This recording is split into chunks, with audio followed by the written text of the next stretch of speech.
യേശു സ്ഥാപിക്കുന്ന ദൈവരാജ്യത്തെപ്പറ്റി, അവിടുന്ന് പുനരാഗമനം ചെയ്ത ശേഷമുള്ള ലോക സങ്കല്പത്തെപ്പറ്റി ഏറ്റവും ആധികാരികമായി പറയുന്ന 2 കൃതികൾ വിശുദ്ധ ബൈബിളിലുണ്ട്. ഒന്ന് ദാനിയേൽ പ്രവാചകൻ്റെതെങ്കിൽ മറ്റൊന്ന് വെളിപ്പാട് പുസ്തകമാണ്. പഴയ നിയമത്തിലെ 27ാമത് പുസ്തകമാണ് ദാനിയേൽ. പുതിയ നിയമത്തിലെ 27ാമത് പുസ്തകമാണ് വെളിപ്പാട്. പഴയ നിയമത്തിലെ 27ാമത് പുസ്തകത്തിൻ്റെ എഴുത്തുകാരനായ ദാനിയേലും പുതുനിയമത്തിലെ 27ാമത് ഗ്രന്ഥത്തിൻ്റെ എഴുത്തുകാരനായ യോഹന്നാനും യഹൂദഗോത്രത്തിൽ പിറന്ന 2 പ്രിയപ്പെട്ടവരായിരുന്നു.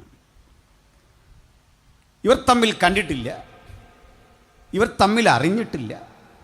പക്ഷേ ദാനിയേൽ എന്ന ദൈവമനുഷ്യൻ ഇന്ന് നമ്മൾ ഇറാഖ് എന്ന് വിളിക്കുന്ന ഭൂപ്രദേശത്തിൻ്റെ ഒരു മുനമ്പത്ത് പീഡിതനായി കഴിയുന്ന ഘട്ടത്തിലാണ് ആ ദിവ്യദർശനങ്ങൾക്ക് സാക്ഷ്യം വഹിച്ചതെങ്കിൽ ആധുനിക തുർക്കിയുടെ ഭാഗമായിട്ടുള്ള പത്മോസ് എന്ന ഏകാന്ത ദ്വീപിൻ്റെ ചുറ്റും ഈജിയൻ കടൽത്തിരകൾ നിരന്തരം അലകടിക്കുന്ന ഒരു ഭൂപ്രദേശത്ത് ഒറ്റപ്പെട്ട പരിതസ്ഥിതിയിൽ യോഹന്നാൻ എന്ന ദൈവപുരുഷൻ ഈ ദർശനം കണ്ടു. ഈ ദർശനങ്ങൾ തമ്മിൽ ഏകദേശം 700 വർഷങ്ങളുടെ അകലമുണ്ട്. അതുകൊണ്ട് അവർ തമ്മിൽ കണ്ടിട്ടില്ല. 2 മേഖലകൾ, 2 കോണ്ടിനെൻ്റുകൾ, പരസ്പരം കണ്ടിട്ടില്ലാത്ത 2 ആളുകൾ. പക്ഷെ ഇവർ തമ്മിൽ ഒരിക്കലും കണ്ടിട്ടില്ല എങ്കിലും എഴുതിയ വസ്തുതകൾ തമ്മിൽ അഭൂതപൂർവമായ ചില സാമ്യങ്ങളുണ്ട്. ആ സാമ്യങ്ങളിൽ ഒന്ന് ഇവരുടെ ഗോത്രം. രണ്ടാമത്തെ പ്രത്യേകത, 2 ആളുകളും ഇത് എഴുതുമ്പോൾ പീഡിപ്പിക്കപ്പെടുന്ന ഒരു ജീവിത പരിതസ്ഥിതിയിലാണ്. ഒരാൾ പ്രവാസിയായി മറ്റൊരു രാജ്യത്ത് അടിമയായി പാർത്തുകൊണ്ട് സമ്മർദ്ദങ്ങൾക്ക് അടിമപ്പെട്ട് ജീവിച്ചു പോകുന്ന കാലം. മറ്റൊരാൾ ദൈവവചനവും യേശുക്രിസ്തുവിൻ്റെ സാക്ഷ്യവും നിമിത്തം പത്മോസ് എന്ന ദ്വീപിലേക്ക് തടവുകാരനായി അയക്കപ്പെട്ട അന്തരീക്ഷം. ഇനിയും വേറെ ചില പ്രത്യേകതകളുണ്ട്. ഇവർ 2 പേരും തങ്ങളുടെ പേർ പരിചയപ്പെടുത്തുന്നത് സമാനമായ ഒരു ടൈറ്റിൽ കൊണ്ടാണ്. ദാനിയേൽ അറിയപ്പെടുന്നു പ്രിയപുരുഷനായ ദാനിയേൽ. യോഹന്നാൻ അറിയപ്പെടുന്നു യേശു സ്നേഹിച്ച ശിഷ്യൻ. 2 പേരും തമ്മിൽ നല്ല സാമ്യം. പിന്നെയുമുണ്ട് സവിശേഷതകൾ ഒട്ടേറെ. ഈ സവിശേഷതകൾ പോലെ തന്നെ യോജിപ്പില്ലാത്ത ചില കാര്യങ്ങളും വ്യക്തിപരമായി അവർക്കുണ്ട്. ആ വിയോജിപ്പിൽ ഏറ്റവും ശ്രേഷ്ഠം സമാനതകളെന്ന പോലെ വൈജാത്യങ്ങൾ അവർക്കുള്ളതിലുണ്ട്. അതിലേറ്റവും പ്രധാനം, ദാനിയേൽ ബഹുഭാഷാ നിപുണനായിരുന്നു. ഗൂഢാർത്ഥങ്ങളുടെ പൊരുളുകൾ തിരിക്കാൻ കഴിയുന്ന വളരെ എക്സ്പീരിയൻസ് ഉള്ള, വളരെ എഡ്യൂക്കേറ്റഡായ, ഒപ്പം ദൈവകൃപയുള്ള ഒരു വലിയ മനുഷ്യനായിരുന്നു. യോഹന്നാനാകട്ടെ ബേത്സയിദ എന്ന ഭൂപ്രദേശത്ത് വളരെ ജീവിത പശ്ചാത്തലത്തിൽ ദാരിദ്ര്യം നിറഞ്ഞ അന്തരീക്ഷത്തിൽ ജനിച്ച് കാര്യമായ പഠനം ലഭിക്കാതെ, കലാലയത്തിൽ വേണ്ടത്ര പോകാൻ കഴിയാതെ മത്സ്യബന്ധന തൊഴിലാളിയായി ജീവിച്ച സെബദി എന്ന ഒരു സാധാരണക്കാരൻ്റെ മകൻ. പക്ഷെ വ്യത്യാസം, ഇവർ സേവിച്ച ദൈവം ആ വ്യത്യാസങ്ങളെ കാണാതെ ഒരുപോലെ 2 പേരിലും പ്രവർത്തിച്ചു. ആ മഹാദൈവം ഇന്ന് നമ്മുടെ മധ്യത്തിലുണ്ട്. ഗഹനങ്ങളായ കാര്യങ്ങളാണ് പറയുന്നതെങ്കിലും അതുകൊണ്ടൊരു കാര്യം മനസ്സിലാക്കുക, എല്ലാവർക്കും ഇത് മനസ്സിലാകും. കാരണം മഹാദൈവത്തിൻ്റെ സാന്നിധ്യം നമ്മളെ അതിൻ്റെ പൊരുളുകൾ പഠിപ്പിച്ചു കൊണ്ടിരിക്കുകയാണ്. അത് ഗ്രഹിക്കാൻ വേണ്ടി പ്രാർത്ഥനയോടെ നിങ്ങളിരിക്കണം. പുറത്തുള്ള പ്രിയപ്പെട്ടവർക്കും ഈ വചനം അനുഗ്രഹമാകട്ടെ എന്ന് ഞാൻ പ്രാർത്ഥിക്കുന്നു. ക്രിസ്തുവിന് ഏകദേശം 6 നൂറ്റാണ്ടുകൾക്കപ്പുറത്ത് നമ്മുടെ ഇസ്രയേൽ എന്നറിയപ്പെടുന്ന രാഷ്ട്രത്തിൻ്റെ ഒരു ഭാഗമായ യഹൂദ്യ, ആ യഹൂദ്യ ഭരിച്ചിരുന്ന രാജാക്കന്മാർ ഒരു ഘട്ടം കഴിഞ്ഞപ്പോൾ വേണ്ടത്ര ആത്മീക നിലവാരമില്ലാതെയും ദൈവഭക്തിക്ക് പുറത്തിറങ്ങി ബാൽ ദൈവങ്ങളെ സേവിക്കുകയും വചനവിപരീത ദിശകളിലൂടെ സഞ്ചരിക്കുകയും ചെയ്തു. ആ ഘട്ടത്തിൽ വല്ലാത്ത പ്രതിസന്ധിയിലൂടെ കടന്നുപോയ ഇസ്രയേലിലെ ഏതാനും ദൈവമക്കൾ പ്രാർത്ഥിച്ചു, യഹോവേ ഞങ്ങൾക്ക് ശുഭത നൽകണമേ, ഒരു ശുഭകാലം ഞങ്ങൾക്ക് തരണമേ. എപ്പോൾ പ്രവാചകന്മാർ ദൈവവചനം വിട്ട് യാന്ത്രികമായി പ്രവചിക്കാൻ തുടങ്ങി, പുരോഹിതന്മാർ ന്യായമായി ആ കർത്തൃശുശ്രൂഷ ചെയ്യാതിരുന്നു, ന്യായാധിപന്മാർ നീതി നിഷേധിച്ചു, രാജാക്കന്മാർ അരാജകവാദികളെപ്പോലെ പെരുമാറാൻ തുടങ്ങി. ഒരു ഘട്ടം അത് നിലനിന്നപ്പോൾ സമരത്തിൻ്റെ വഴിയെടുക്കാതെ, അട്ടിമറിയുടെ വഴിയെടുക്കാതെ ഏതാനും സാധുക്കൾ മുഴങ്കാലിലിരുന്ന് പ്രാർത്ഥിച്ചപ്പോൾ സ്ഥിതിക്ക് വലിയ മാറ്റമുണ്ടായി. ഒരു കാര്യം മനസ്സിലാക്കണം, ഏത് സമരങ്ങളെക്കാൾ കരുത്തുറ്റ ആയുധശക്തിയുടെ പേരാണ് പ്രാർത്ഥന. ഹല്ലേലൂയ! പ്രാർത്ഥനയാൽ നീങ്ങിപ്പോകാത്ത ഒരു കാര്യവുമില്ല എന്ന ഉറപ്പിൽ വേണം ദൈവത്തിൻ്റെ വചനം ഇന്ന് കേൾക്കാൻ. പ്രാർത്ഥന ചെറിയ ജീവൽ പ്രശ്നങ്ങൾ മുതൽ ഒരു കുടുംബ പ്രശ്നത്തെ മുഴുവൻ പരിഹരിക്കാൻ പര്യാപ്തമായ ആയുധമാണ്. പ്രാർത്ഥന ഒരു രാഷ്ട്രത്തെ മാറ്റിമറിക്കുന്ന വലിയ ദൈവപ്രക്രിയയാണ്. പ്രാർത്ഥനയാൽ കഴിയാത്ത ഒന്നുമില്ല എന്ന ഉറപ്പിൽ വേണം ഈ രാത്രി ദൈവവചനം കേൾക്കാൻ. അനുഭവമുള്ള ദൈവമക്കളെ എല്ലാം ഓർത്തുകൊണ്ട് ഞാൻ കർത്താവിനെ സ്തുതിക്കുന്നു. ഉപവാസത്താലും പ്രാർത്ഥനയാലും അല്ലാതെ ഈ വ്യാധി വിട്ടുമാറുകയില്ല എന്നരുളിയ ഫോഷ്ക്ക് പറയാത്ത യേശുക്രിസ്തുവിൻ നാമത്തിൽ പ്രാർത്ഥിക്കാൻ നമ്മെ പഠിപ്പിച്ച മഹാദൈവത്തിൻ്റെ പുത്രന് നമുക്ക് മഹത്വമർപ്പിച്ചിട്ട് പറയാം, ഞങ്ങൾ ജീവിതത്തിൽ അഭ്യസിച്ച ഏറ്റവും വലിയ ചെറുത്തുനിൽപ്പിൻ്റെ പാഠം മുഴങ്കാലിലിരുന്നുള്ള പ്രാർത്ഥനയാണ്. ആ പ്രാർത്ഥിക്കുന്ന ഭക്തൻ തൻ്റെ മുഴങ്കാലിലിരുന്ന് തമ്പുരാനോട് ജാഗരിക്കുന്നിടത്തോളം കാലം ഒരു കാര്യം ഉറപ്പാക്കിക്കൊള്ളണം, അവന് പരാജയം വരികയില്ല. ജയം നമുക്ക് ഉറപ്പാണ്. ഇന്ന് നമ്മൾ ജയിക്കുന്ന രാത്രിയാണ്. എല്ലാത്തരം പ്രതിലോമ ശക്തികളെയും തകർത്ത് വിജയക്കൊടി പാറിക്കുന്ന അനുഗ്രഹീതമായ ദൈവപ്രവർത്തിക്ക് സാക്ഷ്യം വഹിക്കാൻ യഹോവയാൽ ആകൃഷ്ടരായി ഇന്നിവിടെ വന്നിരിക്കുന്ന പ്രിയപ്പെട്ടവരെ ഓർത്ത് ഞാൻ ദൈവത്തെ സ്തുതിക്കുന്നു.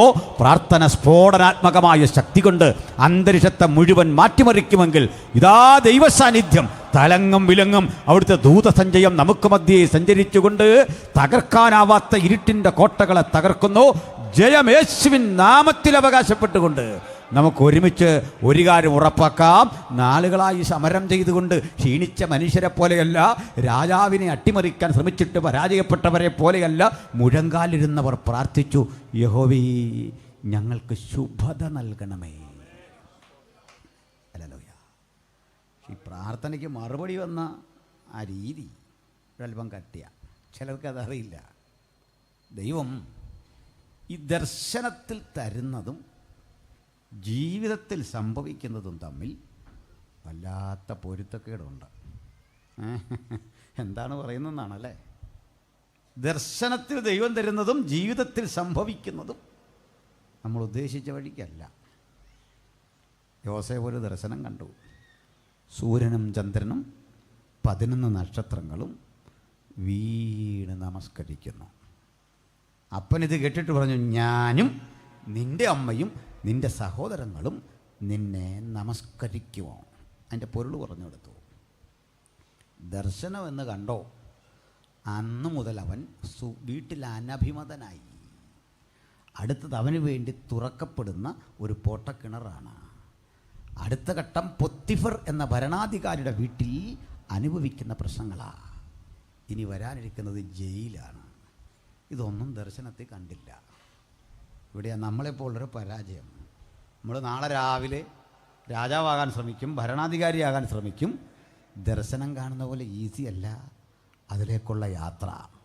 പക്ഷെ ഒരു കാര്യം ഉറപ്പാണ്, ദർശനം കണ്ടത് ഉറപ്പെങ്കിൽ, അത് തന്നവൻ ദൈവമെങ്കിൽ, ആ വെളിപ്പാടിൻ്റെ കണ്ണാടികൾ ജ്വലിച്ചത് സത്യമെങ്കിൽ, ഒരു പൊട്ടക്കിണറിനും അത് തടഞ്ഞു വെക്കാൻ കഴിയുകയില്ല. ഒരു കൂരിരുട്ടിനും അതിനെ തടഞ്ഞു വെക്കാൻ കഴിയുകയില്ല. ഒരു ജയിലിറയ്ക്കും അതിനെ തകർക്കാൻ കഴിയുകയില്ല. ഒരപവാദത്തിനും അതിനെ ഒതുക്കാൻ കഴിയുകയില്ല. ദർശനത്തിനൊരവധി വെച്ചിരിക്കുന്നു. അത് സമാപ്തിയിലേക്ക് വരുവാൻ ബന്ധപ്പെട്ടുകൊണ്ടിരിക്കുന്നു. അതിഞ്ഞ് വരും, സംശയം ആവശ്യമില്ല. അത് വരും നിശ്ചയം. നമുക്കതിനു വേണ്ടി ഒരിക്കൽ കൂടി കാത്തിരുന്നിട്ട് പറയാം, അത് വരും നിശ്ചയം, അത് വരും നിശ്ചയം. ഉറപ്പായി ഞാനതിനെ പ്രാപിക്കും. ഭക്തനൊന്ന് ഉറപ്പിച്ചേ പോകാവൂ. അത് സംഭവിക്കാതെ ഇഹലോകം വിട്ടു പോകാൻ ഇടവരാത്ത വിധത്തിൽ ആ ദൈവിക ചൈതന്യം എൻ്റെ മീതേ വ്യാപരിക്കുന്നു. അതുകൊണ്ടേ പ്രാപിക്കാൻ പോകുന്ന വാഗ്ദത്തത്തിൻ്റെ വിലയറിയാൻ ദൈവം ചിലപ്പോൾ കൊണ്ട് നമ്മളെ പൊട്ടക്കിണറ്റിടാൻ അനുവദിക്കുന്നു. ഒത്തിരി വീട്ടിൽ പ്രശ്നങ്ങൾ ഉണ്ടാവുന്നു, ജയിലറയിൽ കൊണ്ടിടുമെന്ന്. പക്ഷേ അവധി പിൻവലിക്കുന്നൊരു ദിവസമുണ്ട്. അന്ന് രാജകീയ സൈന്യം ഇങ്ങ് വരും. ക്ഷൗരം ജയിച്ച് വൃത്തിയുള്ള വസ്ത്രം ധരിച്ച് രാജസന്നിധിയിൽ കൊണ്ടു നിർത്തും. രാജാവ് കണ്ട സ്വപ്നത്തിൻ്റെ പൊരുൾ തിരിച്ചങ്ങോട്ട് തുടങ്ങുമ്പോൾ നിനക്കൊരു കാര്യം മനസ്സിലാകും. ഒരു ജയിലിനും സ്വപ്നം കാണുന്ന എൻ്റെ സ്വഭാവത്തിന് തടസ്സമിടാൻ കഴിഞ്ഞില്ലെങ്കിൽ, വ്യാഖ്യാനത്തിൻ്റെ പൊരുളറിയിക്കുന്ന വചനത്തിൻ്റെ മാർമിക സത്യങ്ങൾ വെളിപ്പെടുത്തുന്ന എൻ്റെ സവിശേഷതയ്ക്ക് തടയിടാൻ കഴിഞ്ഞിട്ടില്ലെങ്കിൽ ഒന്നുറപ്പാണ്, എൻ്റെ സമയം നിശ്ചയമായിരിക്കുന്നു. അദ്ദേഹം പറയുക, രാജാവേ, അഭിമുഖീകരിക്കാൻ പോകുന്നത് കടുകട്ടിയായ പ്രശ്നങ്ങളെയാ. നീയേ ക്ഷാമം നിറഞ്ഞ വർഷത്തെയും സമൃദ്ധിയുടെ വർഷത്തെയും ദൈവം നിൻ്റെ സന്നിധിയിൽ തരും. ആദ്യം സമൃദ്ധിയാണ്, പിന്നെ ക്ഷാമം. സമൃദ്ധിയിൽ ദുർവ്യയം ചെയ്ത് ധാന്യം വല്ലാതെ തീർത്താൽ ദാരിദ്ര്യം പുറകെ വരുമ്പോൾ മനുഷ്യൻ പഴയ സമൃദ്ധി മറക്കും. മറന്നിട്ടേ നിനക്കെതിരെ തിരിയും. അപ്പോൾ സമൃദ്ധിയുള്ള കാലത്ത് ഈ വസ്തുക്കളൊക്കെ ഒന്ന് വാങ്ങി ധാന്യമണികൾ കേടുകൂടാതെ സൂക്ഷിക്കാൻ സംഭാര നഗരങ്ങളെ പണിയണം. അവ അടുക്കി വെക്കണം. അവ ധാരാളമായി വില കുറഞ്ഞ സമയത്ത് വാങ്ങി സൂക്ഷിച്ചിട്ട് ക്ഷാമം വരുന്ന ഘട്ടത്തിൽ, വരൾച്ച വരുന്ന ഘട്ടത്തിൽ എടുത്ത് പ്രയോഗിക്കണം. ഒന്നുകൂടെ പറഞ്ഞു, പ്രാപ്തനായ ഒരാൾ സാറ് തിരഞ്ഞെടുത്താൽ മതി. അടുത്ത നിമിഷം രാജാവ് പറയുക, ദൈവാത്മാവുള്ള ഈ മനുഷ്യനെപ്പോലൊരുത്തനെ കിട്ടുമോ? ചിലപ്പോഴൊക്കെ നമ്മൾ പറഞ്ഞു വിടുന്നത് നമ്മുടെ വാഗ്ദത്തമാണ്. ഹല്ലേലൂയ. നമ്മൾ ചെന്നെത്തുന്ന മണ്ഡലത്തിലേക്ക് അപ്പോയിൻമെൻ്റ് ഉടനെ അടിച്ച് കയ്യിൽ കൊടുത്തപ്പോൾ ഒരു കാര്യം ഉറപ്പാ, ദർശനത്തിലേക്കുള്ള വഴി എളുപ്പമല്ല. ഒരു സ്വപ്നം പോലെ വിഷമതകൾ മറക്കത്തക്ക വിധം, ഇരുട്ട് കിണറുകൾ അപ്രസക്തമാകുന്ന വിധം നമ്മുടെ നല്ല നാളുകൾ കരുതി വെച്ചിട്ടുള്ള ആ ദൈവസന്നിധിയിലേക്ക് നോക്കിയിട്ട് നന്ദിയോടെ പറയാം, നീ എത്ര വലിയവൻ, നീ എത്ര ധന്യൻ, നീ എത്ര ശ്രേഷ്ഠൻ. ഞങ്ങൾ നിന്നിൽ വിശ്വസിക്കുന്നു, ഞങ്ങൾ അങ്ങയിൽ ആശ്രയിക്കുന്നു. ഹല്ലേലൂയ. ബഹുമാനരെ, അങ്ങനെയുള്ള ഒരു ഘട്ടത്തിൽ ജനം പ്രാർത്ഥിച്ചു. അപ്പോഴേ ഈജിപ്റ്റ് ഭരിക്കുന്നൊരു ചക്രവർത്തിക്കൊരു മോഹം, കാർക്കമിഷ് എന്നറിയപ്പെടുന്നൊരു ഭൂപ്രദേശം യുദ്ധത്തിൽ പിടിച്ചെടുക്കണം. നമ്മുടെ കാർഗിൽ പോലെ തന്ത്രപ്രധാനമായൊരു മേഖലയാണ്, ഇസ്രായേലിൻ്റെ അടുത്താണ്. ഇതേ സ്ഥലം പിടിച്ചെടുക്കാൻ അസീറിയൻ പടയ്ക്കും തോന്നി. കാരണം ഈ സ്ഥലത്തിൻ്റെ പ്രത്യേകത അതാ കാര്യം. ആ രണ്ടു കൂട്ടരുടെ വന്നപ്പോൾ മൂന്നാമതൊരുത്തനും തോന്നി പിടിക്കാൻ. അയാളുടെ പേരായിരുന്നു നെബൂഖദ്നേസർ. നീട്ടണില്ല, ഒറ്റ വാക്കിൽ പറയാം, ആ യുദ്ധത്തിൽ എല്ലാ സൈന്യത്തെയും ചിതറിച്ചോടിച്ച് നെബൂഖദ്നേസർ ജയിച്ചു. ജയിച്ചപ്പോൾ അയാൾ യെരൂശലേം ഒന്നടങ്കം വിഴുങ്ങി. ഇസ്രായേൽ മുഴുവൻ തൻ്റെ ആധിപത്യത്തിന് കീഴിലാക്കി. ഇസ്രായേലിൽ ഏറ്റവും ശക്തരായ സൈനിക മേധാവികളെ മുഴുവൻ പിടിച്ചു. അവിടെ ബുദ്ധിസാമർഥ്യമുള്ള യഹൂദ ചെറുപ്പക്കാരെയൊക്കെ പിടിച്ചു. ഇവരെയൊക്കെ പിടിച്ച് സ്വന്തം രാജ്യമായ ഇറാഖ് എന്ന ബാബിലോണിലേക്ക് കൊണ്ടുപോയി. അവിടുത്തെ വിദ്യകൾ അഭ്യസിച്ചു. ഇനി മുതൽ നിങ്ങൾ ഇവിടുത്തുകാരാ, ഇവിടുത്തെ ഭാഷ പഠിക്കണം, ഇവിടുത്തെ രീതി മനസ്സിലാക്കണം. നിങ്ങളുടെ കലാവൈഭവങ്ങളൊക്കെ ഇനി ഈ നാട്ടിലാ പ്രയോജനപ്പെടാൻ പോകുന്നേ. നിങ്ങളുടെ കരുത്തും ശക്തിയുമൊക്കെ ഇനി ഇവിടെയാ. അതിന് ബൈബിൾ ഇട്ടിരിക്കുന്നൊരു പേരാ ഇസ്രായേൽ മക്കളുടെ ബാബിലോന്യ പ്രവാസം. ഈ പ്രവാസകാലത്ത് ഇസ്രായേൽ മക്കളിൽ രാജസന്തതികളിൽ കുലീനന്മാരായ 3-4 ചെറുപ്പക്കാരുണ്ടായിരുന്നു. നിങ്ങൾക്ക് അവരുടെ പേരറിയാം, ശദ്രക്ക്, മേശക്ക്, അബേദ്നെഗോ. ചിലർ ചന്ദ്രക്ക് എന്ന് പറയും. ചന്ദ്രക്കിനെ പോൽ വീഴ്ത്തപ്പെട്ടാൽ ഈ പദം പറയുമ്പോൾ പ്രൊനൗൺസിയേഷൻസ് വളരെ ശ്രദ്ധിക്കേണ്ടതുണ്ട്. ശദ്രക്ക്, ശദ്രക്ക് എന്നാണ് ശരി പ്രയോഗം. ശദ്രക്ക്, മേശക്ക്, അബേദ്നെഗോ ഇവരെ പിടിച്ചു. കൂടെ ദാനിയേലും ഉണ്ട്. പക്ഷേ ഈ 4 പേരോട് ഒന്നിച്ചു വരില്ല. കാരണം ദാനിയേൽ ഹൈലി എഡ്യൂക്കേറ്റഡ് ആണ്. അതൊക്കെ ഈ ഗാങ്ങിൽ അൽപ്പെട്ട ആളല്ല. മറ്റൊരു സ്ഥലത്ത് അദ്ദേഹത്തിൻ്റെ ഓഫീസുമൊക്കെ. ഈ ചെറുപ്പക്കാരെ കൊണ്ടുവന്ന് എന്തിനാണെന്നറിയണ്ടേ? ഇസ്രായേൽ മക്കളെ മുഴുവൻ കൊണ്ടുവന്നിട്ടുണ്ട് കേട്ടോ, അവിടെ നിന്ന് കിട്ടിയവരെയൊക്കെ. ആ കൂടെ കൂടുതൽ ആളുകൾ ഊഴിയ വേലക്കാരായി ഈ രാഷ്ട്രത്തിൻ്റെ തലസ്ഥാന നഗരിക്ക് പുറത്ത് കനാലുകൾ വെട്ടിയും റോഡുകൾ പണിതും രാജ്യത്തെ ആ നിലയിൽ സേവിക്കുക. വലിയ കഷ്ടപ്പാടാണ്. അവിടെ കുലീനന്മാരായി ജീവിച്ചിരുന്ന ആളുകൾ ഏറ്റവും ദരിദ്രാവസ്ഥയിൽ കഠിനമായ ജോലി ചെയ്യുമ്പോൾ ഈ ചെറുപ്പക്കാർ രാജസന്നിധിയിലെ ജീവനക്കാരായി. വിദ്യാഭ്യാസമുള്ളതുകൊണ്ട് വന്നതാണ്. എന്തിനാ കൊണ്ടെന്ന് അറിയണ്ടേ? ഇവരുടെ പൂർവികരിൽ ചിലർ ബാൽബിംബങ്ങളെ സേവിച്ചു. ഒരു കാര്യം തുറന്നു പറയാതിരിക്കാൻ വയ്യ, നമുക്കെല്ലാ വിശ്വാസധാരകളോടും ബഹുമാനമുണ്ടായിരിക്കണം. ആധ്യാത്മിക ആചാര്യന്മാരോടും നമ്മുടെ സമശിഷ്ടങ്ങളോടും ഒക്കെ ബഹുമാനവും ആദരവും ഉണ്ടാകണം. മാത്രമല്ല, സാമൂഹിക പരിഷ്കർത്താക്കൾ കഴിഞ്ഞ രാത്രി സൂചിപ്പിച്ചതുപോലെ രാഷ്ട്രതന്ത്രജ്ഞരായ പ്രധാനികൾ, ഇവരോടൊക്കെ ബഹുമാനം. അത് ഈ പുസ്തകത്തിൽ എഴുതിയിരിക്കുന്ന അവരെയൊക്കെ ബഹുമാനിക്കണമെന്ന് അല്ലേ? വിശേഷാൽ അധികാരസ്ഥന്മാർക്ക് വേണ്ടി പ്രാർത്ഥിക്കണം. അങ്ങനെ എഴുതിയ ഗ്രന്ഥം. അങ്ങനെ വേറെ ലോകത്തെ ഒരു മതഗ്രന്ഥത്തിലും ഇല്ല രാജ്യം ഭരിക്കുന്ന ഭരണാധികാരിയെ ബഹുമാനിക്കണമെന്നും ആദരിക്കണമെന്നും അവർക്ക് വേണ്ടി പ്രാർത്ഥിക്കണമെന്ന് എഴുതിയ മറ്റൊരു ആത്മീയ ഗ്രന്ഥവും ലോകത്തില്ല. അത് ബൈബിൾ മാത്രമാണ്. ഹല്ലേലൂയ. ഇതൊക്കെ ശരിയാ. പക്ഷേ ഒരു കാര്യം സ്നേഹത്തോടെ പറഞ്ഞ് വിയോജിക്കട്ടെ. ഞങ്ങൾ ബഹുമാനിക്കും, ഞങ്ങൾ ആദരിക്കും, ഞങ്ങൾ നികുതി അടയ്ക്കും, ഞങ്ങൾ സ്നേഹിക്കും, കഴിയുന്നത്ര രാജ്യനിയമം പാലിക്കും. പക്ഷെ ആരാധിക്കില്ല. സന്തോഷമുണ്ടോ? ആരാധിക്കാൻ നിർവാഹമില്ല. ആരാധിക്കാൻ യോഗ്യൻ ഒരുവൻ മാത്രം. ഹല്ലേലൂയ. ഒരുവന്റെ മുമ്പില് ഈ കരം ആരാധനയ്ക്ക് വേണ്ടി കൂപ്പു, മുഴങ്കാലുകൾ അവന്റെ മുമ്പാകെ മാത്രമേ മടങ്ങൂ. ആരാണ് അവിടുന്ന്? എന്നാണ് സകല മുഴങ്കാലുകളും എൻ്റെ മുമ്പാകെ മടങ്ങുമെന്ന് അരുളി ചെയ്ത നസ്രായന്റെ മുമ്പിൽ മാത്രമേ ഭക്തൻ മുഴങ്കാൽ മടക്കയുള്ളൂ. അത് നിലപാടാണ്. അതിൻ്റെ പേരിൽ പകരം പ്രാണൻ വെക്കേണ്ടി വന്നാലും പിന്നോട്ട് പോകാൻ പാടില്ല അല്ലേ?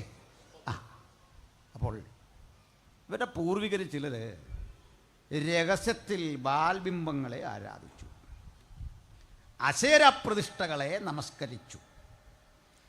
പലയാവർത്തി പ്രവാചകന്മാരെ വിട്ട് പറഞ്ഞിട്ട് കേൾക്കാതെ വന്നപ്പോൾ ദൈവം പറഞ്ഞു, ഏതായാലും നിങ്ങളുടെ കാരണവന്മാർക്ക് ഇത് ഇഷ്ടമായിരുന്നു, പകരം നിങ്ങളൊരു കാര്യം ചെയ്യും, ഇതൊക്കെ ഒളിച്ചും പാത്തും ചെയ്യണ്ട, ഇത് സമൃദ്ധമായുള്ളൊരു സ്ഥലത്തേക്ക് വിടാം. അങ്ങനെ ഇവരെ കൊണ്ടിട്ട സ്ഥലമാണ് ഏത്?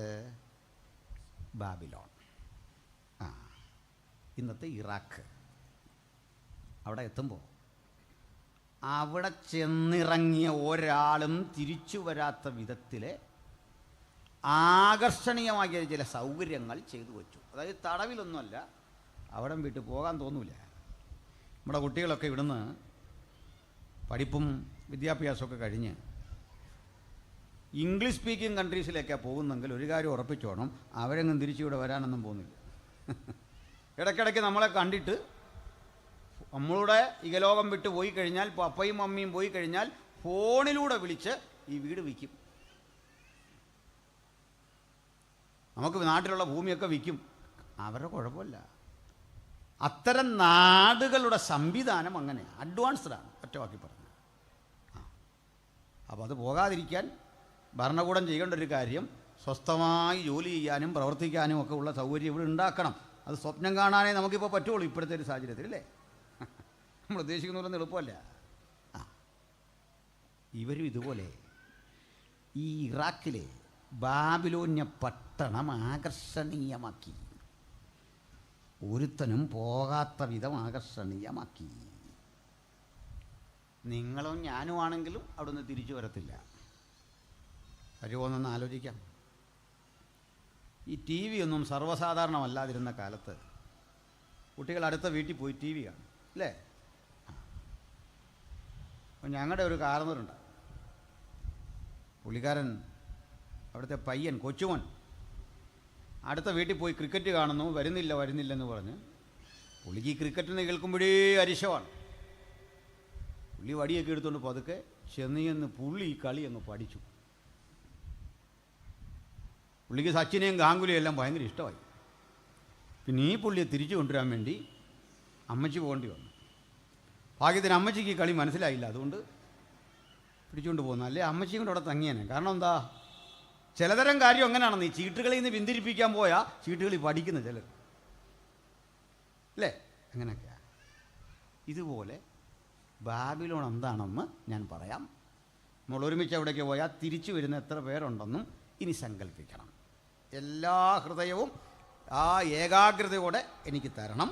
ഞാൻ നിങ്ങളെ ബാബിലോണിലേക്ക് കൊണ്ടുപോകണം.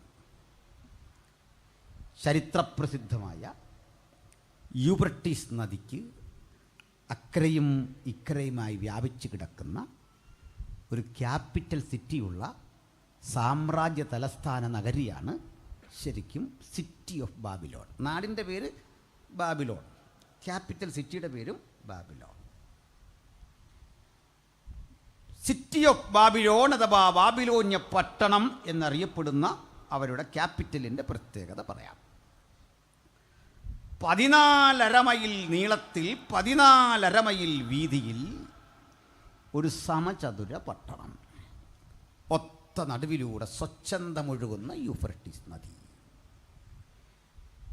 ഈ 14.5 മൈൽ നീളത്തിൽ 14.5 മൈൽ വീതിയിൽ ഇതിന് ചുറ്റും ഒരു പടുകുറ്റൻ മതിൽക്കെട്ട്. ഈ മതിൽക്കെട്ടിൻ്റെ അടിസ്ഥാനത്തിന് 87 അടി കനമുണ്ട്. 87 അടി കനമുള്ള മതിൽ മുകളിലേക്ക് ഉയരുമ്പോൾ അതിൻ്റെ മുകൾ പരപ്പ് ഏകദേശം 100 അടി ഉയരം വരും. 100 അടി ഉയരം വരുന്ന മതിൽപ്പരപ്പിന് മുകളിൽ കൂടി 2 വീതം കുതിരകളെ കെട്ടിയ 6 രഥങ്ങൾക്ക് സമാന്തരമായി സഞ്ചരിക്കാൻ കഴിയുന്ന വിസ്തൃതി ഉണ്ടായിരുന്നു. ഇതിൻ്റെ നിർദ്ദിഷ്ട ഇടങ്ങളിലൊക്കെ തന്നെ കാവൽ ഗോപുരങ്ങൾ ഉണ്ടായിരുന്നു. ആ കാവൽ ഗോപുരങ്ങളുടെ എണ്ണം 100 എണ്ണമായിരുന്നു. ഒരു ഭാഗത്ത് 25 വീതം 4 ഭാഗങ്ങളിലായി 100 കാവൽ ഗോപുരങ്ങൾ. ആ കാവൽ ഗോപുരങ്ങളെ കണ്ണാടികൾ വെച്ച് അലങ്കരിച്ചിരുന്നു. ദൂരെ നിന്ന് വരുന്ന ശത്രു സാന്നിധ്യം തിരിച്ചറിയാൻ പാകത്തിന് ആധികാരിക സുരക്ഷിതത്വം അവിടെ ഉണ്ടായിരുന്നു. ഇതിനു മുകളിൽ ഏറ്റവും ശക്തരായ നിരീക്ഷകന്മാരെ രാജാവ് ഇരുത്തിയിരുന്നു. ഇതിനു മുകളിൽ കൂടി ജാഗരൂകരായി ബാബിലോന്യ പട്ടാളം അങ്ങോട്ടും ഇങ്ങോട്ടും മാർച്ച് ചെയ്തിരുന്നു. അവരകത്തും പുറത്തു നടക്കുന്ന സംഭവങ്ങളെ സൂക്ഷ്മമായി ദർശിച്ച് പ്രത്യേക നിർദ്ദേശങ്ങൾ അടയാളങ്ങളിലൂടെ താഴെ എത്തിക്കുന്ന വലിയ ചാര സംവിധാനങ്ങൾ അവിടെ ഉണ്ടായിരുന്നു. ഇതാണ് ബാബിലോന്യ കോട്ട. ഈ കോട്ടയ്ക്കകത്ത് കടക്കാൻ 100 വാതിലുകൾ ഉണ്ടായിരുന്നു. ആ 100 വാതിലുകളുടെ പ്രത്യേകത, ഇന്ന് തുറക്കുന്ന വാതിൽ നാളെ തുറക്കില്ല. പടിഞ്ഞാറേ നടയിലെ 4-ാം കതക് ഇന്ന് തുറന്നാൽ വടക്കേ നടയിലെ 2-ാമത്തെ കതക് നാളെ തുറക്കും.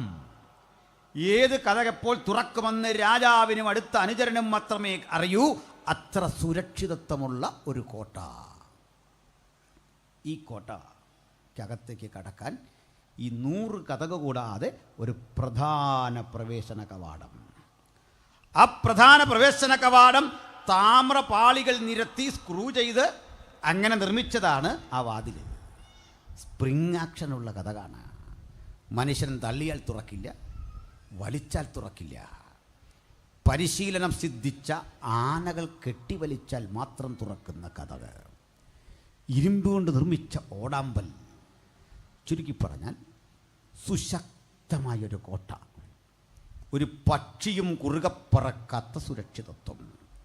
ഒരപരിചിതനും അകത്ത് കടന്നാൽ പ്രാണനോടെ തിരിച്ചു പോകാത്ത വിധം ആധികാരികമായ സുരക്ഷാ സംവിധാനങ്ങളുള്ള ഒരു മഹാനഗരം. ഇതായിരുന്നു ദ സിറ്റി ഓഫ് ബാബിലോൺ. ഇത്രയും വന്നോ? നമുക്ക് ഇതിനകത്തൊന്ന് കടക്കണം. പക്ഷേ 100 കതവും അടഞ്ഞു കിടക്കുക.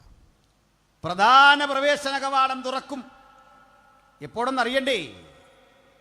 ആണ്ടിൽ 3-4 തവണ. അവരുടെ ദേവനായ ബാൽദേവൻ്റെ ഉത്സവങ്ങളിൽ, അവരുടെ ദേവതാസങ്കല്പമായ സെമിറാമീസിൻ്റെ ആഘോഷവേളയിൽ, ദേശീയ പ്രാധാന്യമുള്ള ദിവസങ്ങളിൽ മാത്രം തുറക്കുന്ന വാതിൽ. നമ്മളിപ്പോൾ അതിനകത്തേക്ക് കയറണമെന്ന് വെച്ചാൽ മലയാളികളായി നമുക്ക് പല വഴിയുണ്ട്. അള്ളിപ്പിടിച്ചെങ്ങാണ് മുകളിൽ ചെന്ന് താഴേക്ക് ഇറങ്ങാൻ ശ്രമിച്ചാൽ താഴെ മുതലക്കുളമാണ്. ഈ പാലക്കാടൻ കോട്ട കാണുമ്പോൾ എനിക്ക് അതിന് ചെറിയൊരു രൂപം ഓർമ്മ വരും, ഏകദേശം. ഇതൊന്നും ഒന്നുമില്ല. അപ്പോൾ ബാക്കി അതിൻ്റെ ഇപ്പോൾ ഇത് 14.5 മൈൽ നീളം പറയുമ്പോൾ ഈ കോട്ടയുമായി നിങ്ങൾക്ക് തുലനം ചെയ്യാം. അപ്പോൾ വലിയ മതിലിന് താഴെ ആ മുതലകളെ പാർപ്പിച്ചിരിക്കുന്ന മുതലക്കിടങ്ങാണെങ്കിൽ അതിനപ്പുറത്ത് വീണ്ടും ഒരു മതിൽ. യൂഫ്രട്ടീസ് നദിയിലെ വെള്ളം ചക്രം ചവിട്ടിക്കറക്കി പമ്പ് ചെയ്ത് അതിലെല്ലാം നിറച്ചിരിക്കുക. ഇതാണ് ഇതിനകത്തെ സംവിധാനം. അതിനകത്തുനിന്ന് പോരാൻ പറ്റില്ല. എന്നാലേ പ്രധാന കവാടം തുറക്കുമ്പോൾ നമ്മളൊന്ന് കടന്നാൽ ഒരറ്റം മുതൽ അങ്ങേ അറ്റം വരെ വളവും തിരിവുമില്ലാതെ നേരെ പോകുന്നൊരു റോഡ്. ചുണ്ണാമ്പ് കല്ലുകൾ കീറി മിനുക്കി ആ പാതയിൽ ഉറപ്പിച്ചിരിക്കുന്നു. രണ്ടോരത്തും തണൽ മരങ്ങളെ വളർത്തിയിട്ട് അതിൻ്റെ ശീതള ഛായയിലൂടെയാണ് നമ്മളിങ്ങനെ യാത്ര ചെയ്യുന്നത്. ക്ഷീണം വരില്ല. അടുത്തടുത്ത ഇടങ്ങളിൽ ഒലിവ് തോട്ടങ്ങൾ, മുന്തിരിത്തോട്ടങ്ങൾ, മാതള നാരകം, വിശേഷപ്പെട്ട ഫലവൃക്ഷങ്ങളൊക്കെ കൊണ്ടുള്ള മനോഹരമായ ഉദ്യാനം. ഒത്തിരിയുണ്ട് പറയാൻ, മണിക്കൂറുകളെടുത്ത് പറയേണ്ടതാണ്, തീരില്ല. നമുക്ക് നേരെ വേഗത്തിൽ പോകണം. ദാ യൂഫ്രട്ടീസ് നദി ഒഴുകുന്നു. നമ്മളവിടെ ചെന്നു. നദിക്കക്കര ഇക്കര കടക്കാൻ ഒരു പാലം, പാലം തുടങ്ങുന്നിടത്തൊരു ഗോപുരം, പാലം തീരുന്നിടത്തൊരു ഗോപുരം. 2 ഗോപുരങ്ങളിൽ പാലം ഘടിപ്പിച്ചിരിക്കുന്നു. ഈ ഗോപുരത്തിലേക്ക് നമ്മൾ കടക്കുമ്പോൾ ഒരു കാഴ്ച കാണാം. പാലത്തിൻ്റെ കൈവരികൾ മിനുക്കിയ താമ്രമാണ്. അത് സ്വർണം പൂശി മനോഹരമാക്കിയിരിക്കുകയാണ്. പ്രഭാത സൂര്യൻ്റെ കിരണങ്ങളും അസ്തമയ സൂര്യൻ്റെ കിരണങ്ങളും രാവിലെയും വൈകിട്ടുമായി വന്ന് പ്രതിഫലിക്കുമ്പോൾ ഈ നഗരം മുഴുവൻ സ്വർണത്തിൽ കുളിച്ചു കിടക്കുന്ന കാഴ്ച. ഇത് കണ്ടിട്ട് ചരിത്രകാരനായ ഹെറോഡോട്ടസ് ഈ നഗരത്തെ വിളിച്ചു സ്വർണ്ണ നഗരം, ദ ഗോൾഡൻ സിറ്റി. അത്ര ഭംഗിയാണ്, അത്ര മനോഹരമാണ്. പോയാൽ കൊള്ളാൻ തോന്നുന്നുണ്ടല്ലേ? ആ, സ്തോത്രം. ഇവിടുന്ന് നമ്മൾ ഈ ഗോപുരത്തിൽ കയറുമ്പോൾ മറ്റൊരു കാഴ്ച, 90 ഡിഗ്രി ആംഗിളിൽ താഴേക്ക് തുറക്കുന്നൊരു പടിക്കെട്ട്. താഴെ ചെല്ലുമ്പോഴറിയുന്നത് നമ്മളൊരു ടണലിനുള്ളിലാണ്. ടണലെന്ന് കേട്ടപ്പോൾ കുതിരാൻ ടണൽ ഓർത്ത് ശ്വാസം മുട്ടാൻ വരട്ടെ. നദിക്കടിയിലൂടെ അപ്പുറമിപ്പുറം കിടക്കാനുള്ള വിശാലമായൊരു ടണലാണ്. അതിനകത്ത് എന്തെല്ലാം സൗകര്യങ്ങളാണ്. ഒത്ത നടുവിലായി അർത്ഥവൃത്താകൃതിയുള്ളൊരു സ്റ്റേജ്. അതിന് ചുറ്റും ഒരു 10,000 പേർക്കെങ്കിലും ഇരിക്കാൻ പാകത്തിനുള്ള സംവിധാനങ്ങൾ. നൃത്തവും കലാരൂപങ്ങളും അരങ്ങേറുന്നു നിരന്തരം അവിടെ. ഇനി ഇതിൻ്റെ തൂണുകളുണ്ട് ഇടയ്ക്കെല്ലാം. ഇതിന് ഭിത്തിയുണ്ട്. ചുണ്ണാമ്പ് കല്ലുകൾ തേച്ചു മിനുക്കി പോളിഷ് ചെയ്ത ശേഷം ഇതിലേക്ക് ഒരു വാതകത്തിൽ നിന്ന് തീ പടർത്തി അതിൻ്റെ വെളിച്ചം ഈ ഭിത്തിയിൽ പ്രതിഫലിപ്പിച്ചിട്ട് അവിടെമെല്ലാം നമ്മളൊരു ഹോട്ടലിലിരിക്കുന്ന പ്രതീതി. എവിടെയാ? ശദ്രക്ക് മേശക്ക് അഭേദനഗോവിന് ഭക്ഷണം ഉണ്ടാക്കി കൊടുത്തിട്ട് കഴിച്ചോളാൻ പറഞ്ഞത്. എന്തൊരു ഫുഡാണെന്നറിയണ്ടേ? അതും നർത്തകന്മാർ പാട്ടുപാടി നൃത്തം ചെയ്ത്, വറുത്ത മാംസക്കഷണങ്ങൾ, ധാന്യമണികൾ പൊടിച്ചുണ്ടാക്കുന്ന ആഹാരപദാർത്ഥങ്ങൾ, വ്യത്യസ്ത തരത്തിൽ നിറമുള്ള മദ്യം, ഇവയെല്ലാം കൊണ്ട് ഈ കുഞ്ഞുങ്ങളുടെ മുമ്പിൽ വരും. കേട്ടല്ലോ? നമ്മളാണ് എന്ത് ചെയ്തേനെ? Praise the Lord.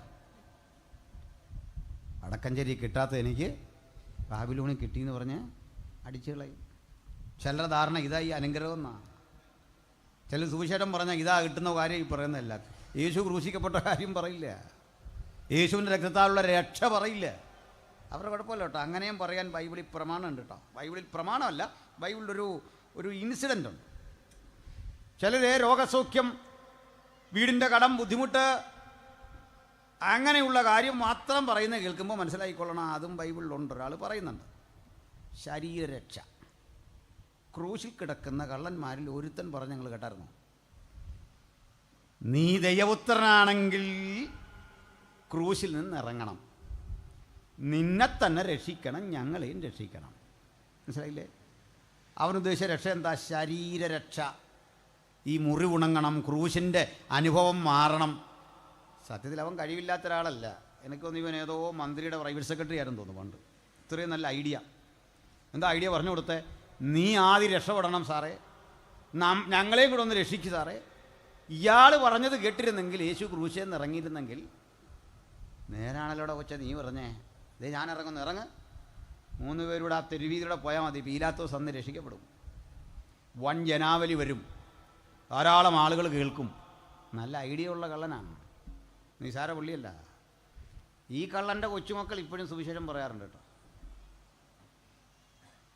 നമ്മുടെ ശരീരത്തിന് നല്ലതാണെന്ന്, വിദേശത്ത് പോകാൻ നല്ലതാണെന്ന്, നമുക്ക് ചില സുഖങ്ങളൊക്കെ ഇതുവഴി ഉണ്ടാകും.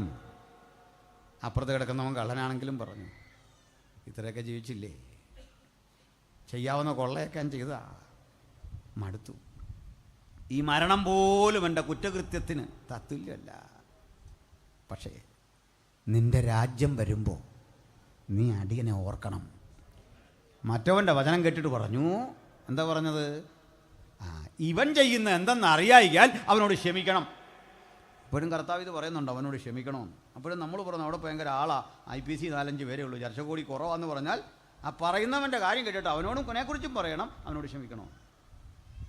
എടാ, യേശു പാലസ്തീനിൽ തലങ്ങും വിലങ്ങും നടന്ന് പ്രസംഗിച്ചിട്ട് അവസാനം കിട്ടിയ 12 പേരെയാണ്. അപ്പം നമുക്ക് സ്കോപ്പുണ്ട്, നമുക്ക് സ്കോപ്പുണ്ടെന്ന്. അത്രയും അത്ഭുതം അടയാളോ വീര്യപ്രവൃത്തി നടത്തിയിട്ട് അവസാനം കിട്ടിയത് 12 പേരെയാണെന്ന്. ഈ കണക്കെടുക്കാൻ ആരാ പറഞ്ഞേ? നമ്മളെ ഏൽപ്പിച്ച പണി പോസ്റ്റ്മാൻ്റെ പണിയാണ്. ഈ കത്ത് കൊണ്ട് കൊടുത്തേക്കണം. കത്തിനകത്ത് പല കാര്യം എഴുതിയിട്ടുണ്ട്, വീട് പണിയുക, വണ്ടി മേടിക്കുക, ബാങ്കിലെ പൈസ അടയ്ക്കുക. ഇതെല്ലാം പോസ്റ്റ്മാൻ്റെ കാര്യമാണോ? ചേട്ടാ കത്ത് കൊണ്ടുത്തൊന്ന് വേണ്ടത് ചെയ്തോണം, ഗോസ്പൽ അറിയിക്കാൻ ഞങ്ങൾ വന്നാ വേണ്ടത് ചെയ്തോണമെന്ന്. സുവിശേഷം അറിയിക്കുന്നവൻ്റെ ജോലി യേശുവിൻ്റെ രക്ഷകർത്തൃത്വത്തെ കൃത്യതയോടെ പറയുക എന്നുള്ളതാണ്. അത് ഞങ്ങൾ ചെയ്തുകൊണ്ടിരിക്കും. Hallelujah, praise the Lord. അപ്പോൾ നമുക്ക് മടങ്ങി വരാം. ഇത്രയും നല്ലൊരു രാജ്യത്ത് ഈ കുഞ്ഞുങ്ങളെ തളച്ചിടാൻ ഓർത്തു. ഈ കുഞ്ഞുങ്ങൾ തീരുമാനിച്ചു വേണ്ട, അവരതിനെ അതിജീവിച്ചു. തദനന്തരം ഇവർക്കൊരു കടുത്ത പരീക്ഷ ജീവിതത്തിലേക്ക് വന്നു. എന്താ പരീക്ഷ? ആ പരീക്ഷ വിഗ്രഹത്തെ ആരാധിക്കലായിരുന്നു. അവരതും ജയിച്ചു. അപ്പോൾ ഒരു കാര്യം മനസ്സിലാക്കണം, ഭൗതികമായ ഇത്തരം പ്രലോഭനങ്ങളെ അതിജീവിച്ചാൽ അടുത്ത ഘട്ടം ആത്മീകമായ വെല്ലുവിളികൾ പിശാച് കൊണ്ടുവരുമ്പോൾ അവിടെയും ജയിക്കും.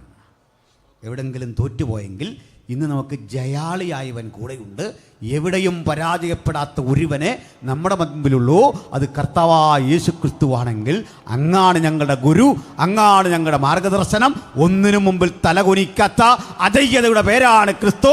ആ മഹാനുഭവൻ ഇന്ന് നമ്മുടെ കൂടെയുണ്ടെങ്കിൽ അവനെ ഉയർത്തിട്ട് പറയാം, യെരൂശലേം പുത്രിമാരെ, ഇവനാണ് എൻ്റെ പ്രിയൻ, ഞാൻ അവനെയാണ് അനുഗമിക്കുന്നത്. അവനെ അനുഗമിച്ച നാൾ മുതൽ എനിക്ക് പരാജയമില്ല. ജീവിതത്തിൻ്റെ വിജയം എൻ്റെ ശീലമാണ്. ഹല്ലേലൂയ. ഇവിടുന്ന് ഈ ഘട്ടത്തിൻ്റെ ഇടവേളയിൽ ഒരിക്കൽ മഹാരാജാവ് ഒരു സ്വപ്നം കണ്ടു. സ്വപ്നത്തിൽ രാജാവ് കണ്ട വിചിത്രമായ അനുഭവങ്ങൾ രാജാവിനെ ഭയപ്പെടുത്തി. രാജാവ് സ്വപ്നവും മറന്നു. അസ്വസ്ഥചിത്തനായി ഉണരുന്ന രാജാവ് പെട്ടെന്ന് ശകുനവാദികൾ, മന്ത്രവാദികൾ, ആഭിചാരകന്മാർ ഇവരെയെല്ലാം വിളിച്ചു. ഇവരെല്ലാം കൂടെ സമ്മാനം കൊടുക്കാനാണെന്നോർത്ത് വന്നപ്പോൾ രാജാവ് പറഞ്ഞു, സമ്മാനമൊക്കെ തരാം, നിങ്ങൾ പ്രതീക്ഷിക്കലും വലിയ ഗിഫ്റ്റാണ് തരുന്നത്. ഒറ്റ കാര്യം, ഞാൻ ഇന്നലെ ഒരു സ്വപ്നം കണ്ടു, ഞാൻ കണ്ട സ്വപ്നം മറന്നു, നിങ്ങളത് പറയണം, അർത്ഥവും ബോധിപ്പിക്കണം.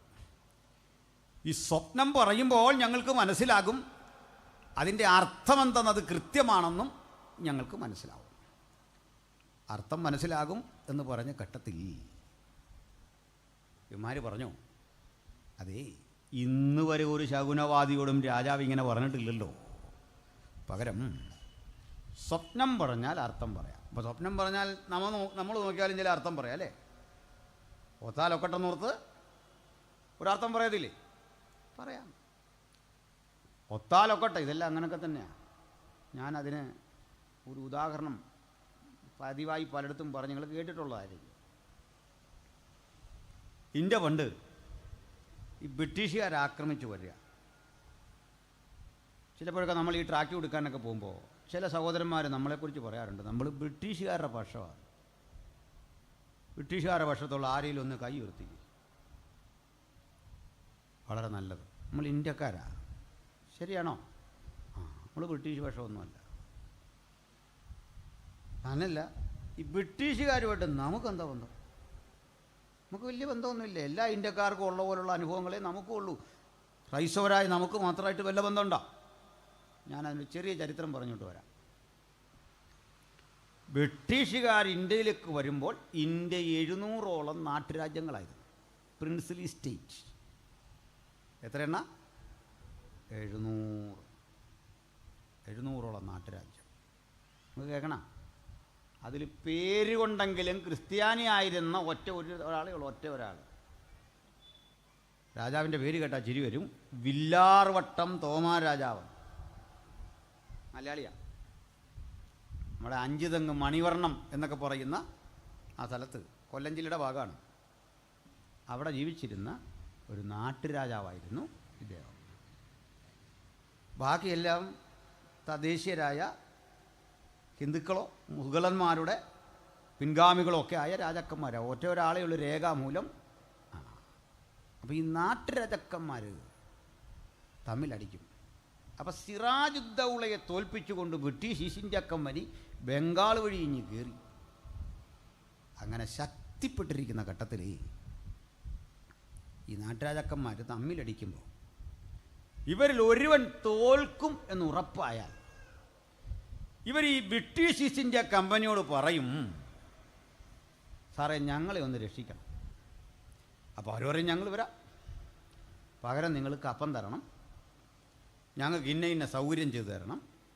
ഈ പിടിച്ചെടുക്കുന്ന രാജ്യത്തിൻ്റെ ഒരു ഭാഗം, ഏതായാലും നിങ്ങളുടെ രാജ്യം ഇത്രയേ ഉള്ളല്ലോ, അടുത്ത രാജ്യം കീഴടക്കുമ്പോൾ അതിൻ്റെ കുറേ ഭാഗം ഞങ്ങൾക്ക് തരണം, കൃഷി ചെയ്യാനൊക്കെയാണ്.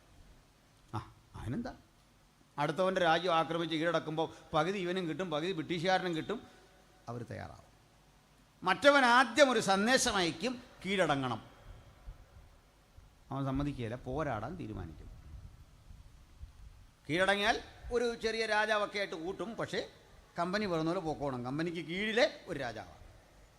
കീഴടങ്ങിയില്ല, യുദ്ധം വരും. അപ്പോൾ ഈ ചെറുത്ത് നിൽക്കുന്ന നമ്മുടെ ആളുകൾ അത്ര മോശമായിരുന്നില്ല. നല്ല ആയോധന കല പഠിച്ച നല്ല ഒന്നാം തരം പട്ടാളക്കാർ നമുക്കും ഉണ്ടായിരുന്നെന്ന്. ബ്രിട്ടീഷുകാരുടെ പോരാടിയേ അല്ല, കൊമ്പം മീശയും തലപ്പാവ്, 5-6 മുഴം തുണി കൊണ്ടാണ് ഈ തലപ്പാവ് ഉണ്ടാക്കുന്നത് തന്നെ. പക്ഷേ നഗ്നത മറക്കേണ്ട അടുത്തൊരു 2 ഇഞ്ച് തുണിയേ ഉള്ളൂ. പണ്ടത്തെ പട്ടാളക്കാരൻ്റെ ഒരു വേഷമായി പറഞ്ഞു കേട്ടോ. കൊമ്പം മീശയും പിരിച്ച് ഈ തലപ്പാവും വെച്ച് യുദ്ധത്തിനിറങ്ങുക. യുദ്ധത്തിനങ്ങോട്ട് പോകുമ്പോൾ 2-3 കാര്യം നോക്കും. രാഹുകാലം, ഗുളികോദയം, ആ കൂടെ ശത്രുവിനെ സംഹരിക്കുന്ന പൂജ നടക്കും. ആ കൂടെ സ്ത്രീകളോട് പറയും വ്രതം നോക്കണം. ഇതെല്ലാം കറക്റ്റാണ്. മാത്രമല്ല എതിരാളിയെ വണങ്ങണം. എന്തോ ഒരു മാന്യമായ അടിയാന്ന് നോക്കി, അടി കൊടുക്കുന്നതിന് മുമ്പ് ഒരു ഗുഡ് മോർണിംഗ് പറഞ്ഞിട്ട് അടിച്ചു എന്ന് പറഞ്ഞാൽ ഇതുപോലെയാണ്. എതിരാളിയെ കൂടെ വണങ്ങും. നല്ല മാന്യതയുള്ള യുദ്ധമാണ്. നമ്മുടെ കുറേ ആക്രമണ രീതിയുണ്ട്. ഒരുത്തൻ 10ഉം 16ഉം പേരെ വകവരുത്തും. ഇത്തരം പരിപാടിയാണ്, മോശപ്പെട്ടല്ല. എന്നിട്ടേ വലത് കാല് വെച്ച് ഒത്തിരി തത്വങ്ങളുണ്ട് കേട്ടോ. എനിക്ക് ആ തത്വമൊക്കെ പറയാനറിയാം, ചെയ്യാനറിയില്ല. അപ്പോൾ ഗജവടിവിൽ നിവർന്ന് സിംഹത്തഞ്ചം പിടിച്ച്, ഗജവടിവെന്ന് പറഞ്ഞാൽ ആന നിൽക്കുന്ന പോലെ അങ്ങോട്ട് നിവർന്നിട്ട് സിംഹത്തഞ്ചം പിടിച്ച്, സിംഹം ആക്രമിക്കാൻ ചൊല്ലുന്നില്ല, ചെന്ന് ചീറിയെടുക്കണം.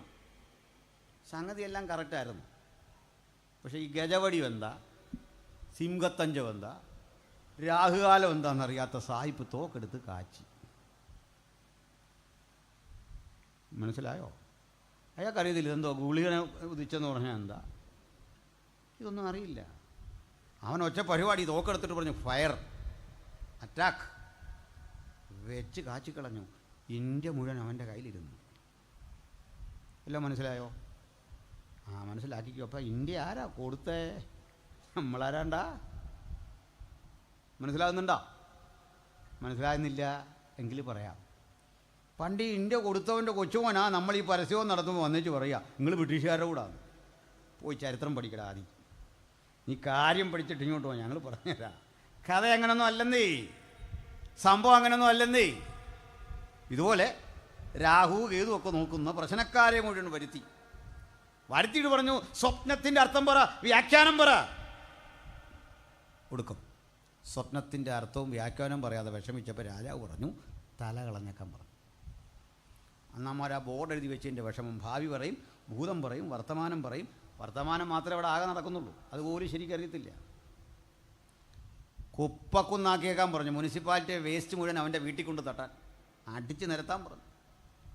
പക്ഷെ വിധി പുറപ്പെട്ടപ്പോൾ ആദ്യം വിധി ആർക്കെതിരാ? ദാനിയേലിനെതിരെ. പാവപ്പെട്ട അതാകുമ്പോൾ കുതിര കയറാൻ എളുപ്പമാണല്ലോ. നമ്മുടെ മണ്ടക്കിട്ട് കുതിര കയറാൻ വന്നിരിക്കുക. പ്രാർത്ഥന കഴിഞ്ഞ് ഇറങ്ങി വന്ന ദാനിയേൽ ഒരു ചോദ്യം. രാജസന്നിധിയിൽ നിന്ന് ഇത്രയും കനത്ത കൽപ്പന വരാൻ കാരണം എന്താ? അയാളുടെ ആ മാന്യമായ ചോദ്യം കേട്ടപ്പോൾ പടയാളി പറഞ്ഞു, സാറേ അത് പിണക്കമുണ്ടായിട്ടല്ല, രാജാവ് അസ്വസ്ഥനാണ്. കേട്ട് ദാനിയേൽ പറഞ്ഞു, അതാണോ കാര്യം? അല്ലേ, ഞാൻ പറയുന്നു, ആ ഉത്തരവൊന്ന് മരവിപ്പിക്കണം. രാജാവിട്ട ഉത്തരവ് മരവിപ്പിക്കാൻ പ്രാർത്ഥനയുടെ മുഴങ്കാലിൽ യുദ്ധം ചെയ്തവന് അധികാരമുണ്ട്. വചനവിപരീതമായ ഉത്തരവ് കാണുമ്പോൾ ഭക്തൻ ആത്മാവിൽ പറഞ്ഞുകൊള്ളണം, ഞങ്ങളതിനെ റദ്ദ് ചെയ്യുന്നു. ആത്മാവിൽ സുവിശേഷത്തിൻ്റെ വ്യാപനത്തെ തടയുന്ന തരത്തിലെ നിയമങ്ങളും സംവിധാനങ്ങളും ഭക്തനെതിരെ കടന്നു വരുമ്പോൾ ആത്മാവിൽ ഭക്തൻ പറയട്ടെ, ആ ഉത്തരവിനെ റദ്ദ് ചെയ്യാനുള്ള അധികാരം ആത്മാവിൽ ദൈവം ഭക്തന് നൽകിയിട്ടുണ്ട്. ആത്മാവിൻ്റെ ആ വലിയ അനുഗ്രഹമാണ്, അഭിഷേകമാണ്, നിയോഗമാണ് പ്രതിസന്ധികളെ അതിജീവിക്കാൻ നമ്മെ ഇതുവരെ പ്രാപ്തരാക്കിയതെങ്കിൽ വരും കാലഘട്ടത്തിൽ നാടിൻ്റെ ചിത്രം മാറ്റിവരയ്ക്കാൻ നമ്മുടെ ദൈവം മതിയായവൻ. വിശ്വാസത്തോടെ നമുക്ക് വീണ്ടും ഡ്രാഫ്റ്റ് കൊടുക്കണം, വിശ്വാസത്തോടെ വീണ്ടും പ്രസംഗിക്കണം, വിശ്വാസത്തോടെ വീണ്ടും പരസ്യയോഗം നടത്തണം. ആർക്കും ചെയ്യാനാവാത്ത ഉദാത്തവും ഉന്നതവുമായ കാര്യങ്ങൾ നമ്മളുടെ ദൈവം ചെയ്യും. ഇവിടെ ഞാൻ ശേഷന്മാരായ ദൈവാസന്മാരെ കാണുന്നു. ദൈവാസന്മാരെ നമ്മുടെയൊക്കെ ചർച്ചിൽ 8, 10, 15, 50, 100 ഒക്കെ പേരുണ്ട്. ഇങ്ങോട്ട് മാറിയാൽ അങ്ങോട്ട് മാറിയാൽ 100 കണക്കിന് പേരുണ്ട്, 1000കണക്കിനുള്ളവരുണ്ട്. തെറ്റിദ്ധരിക്കല്ലേ, ഇതൊന്നും നമ്മൾ ട്രാക്ട് കൊടുത്തോ നമ്മൾ പ്രസംഗിച്ചോ ഒന്നും വന്നവരല്ല.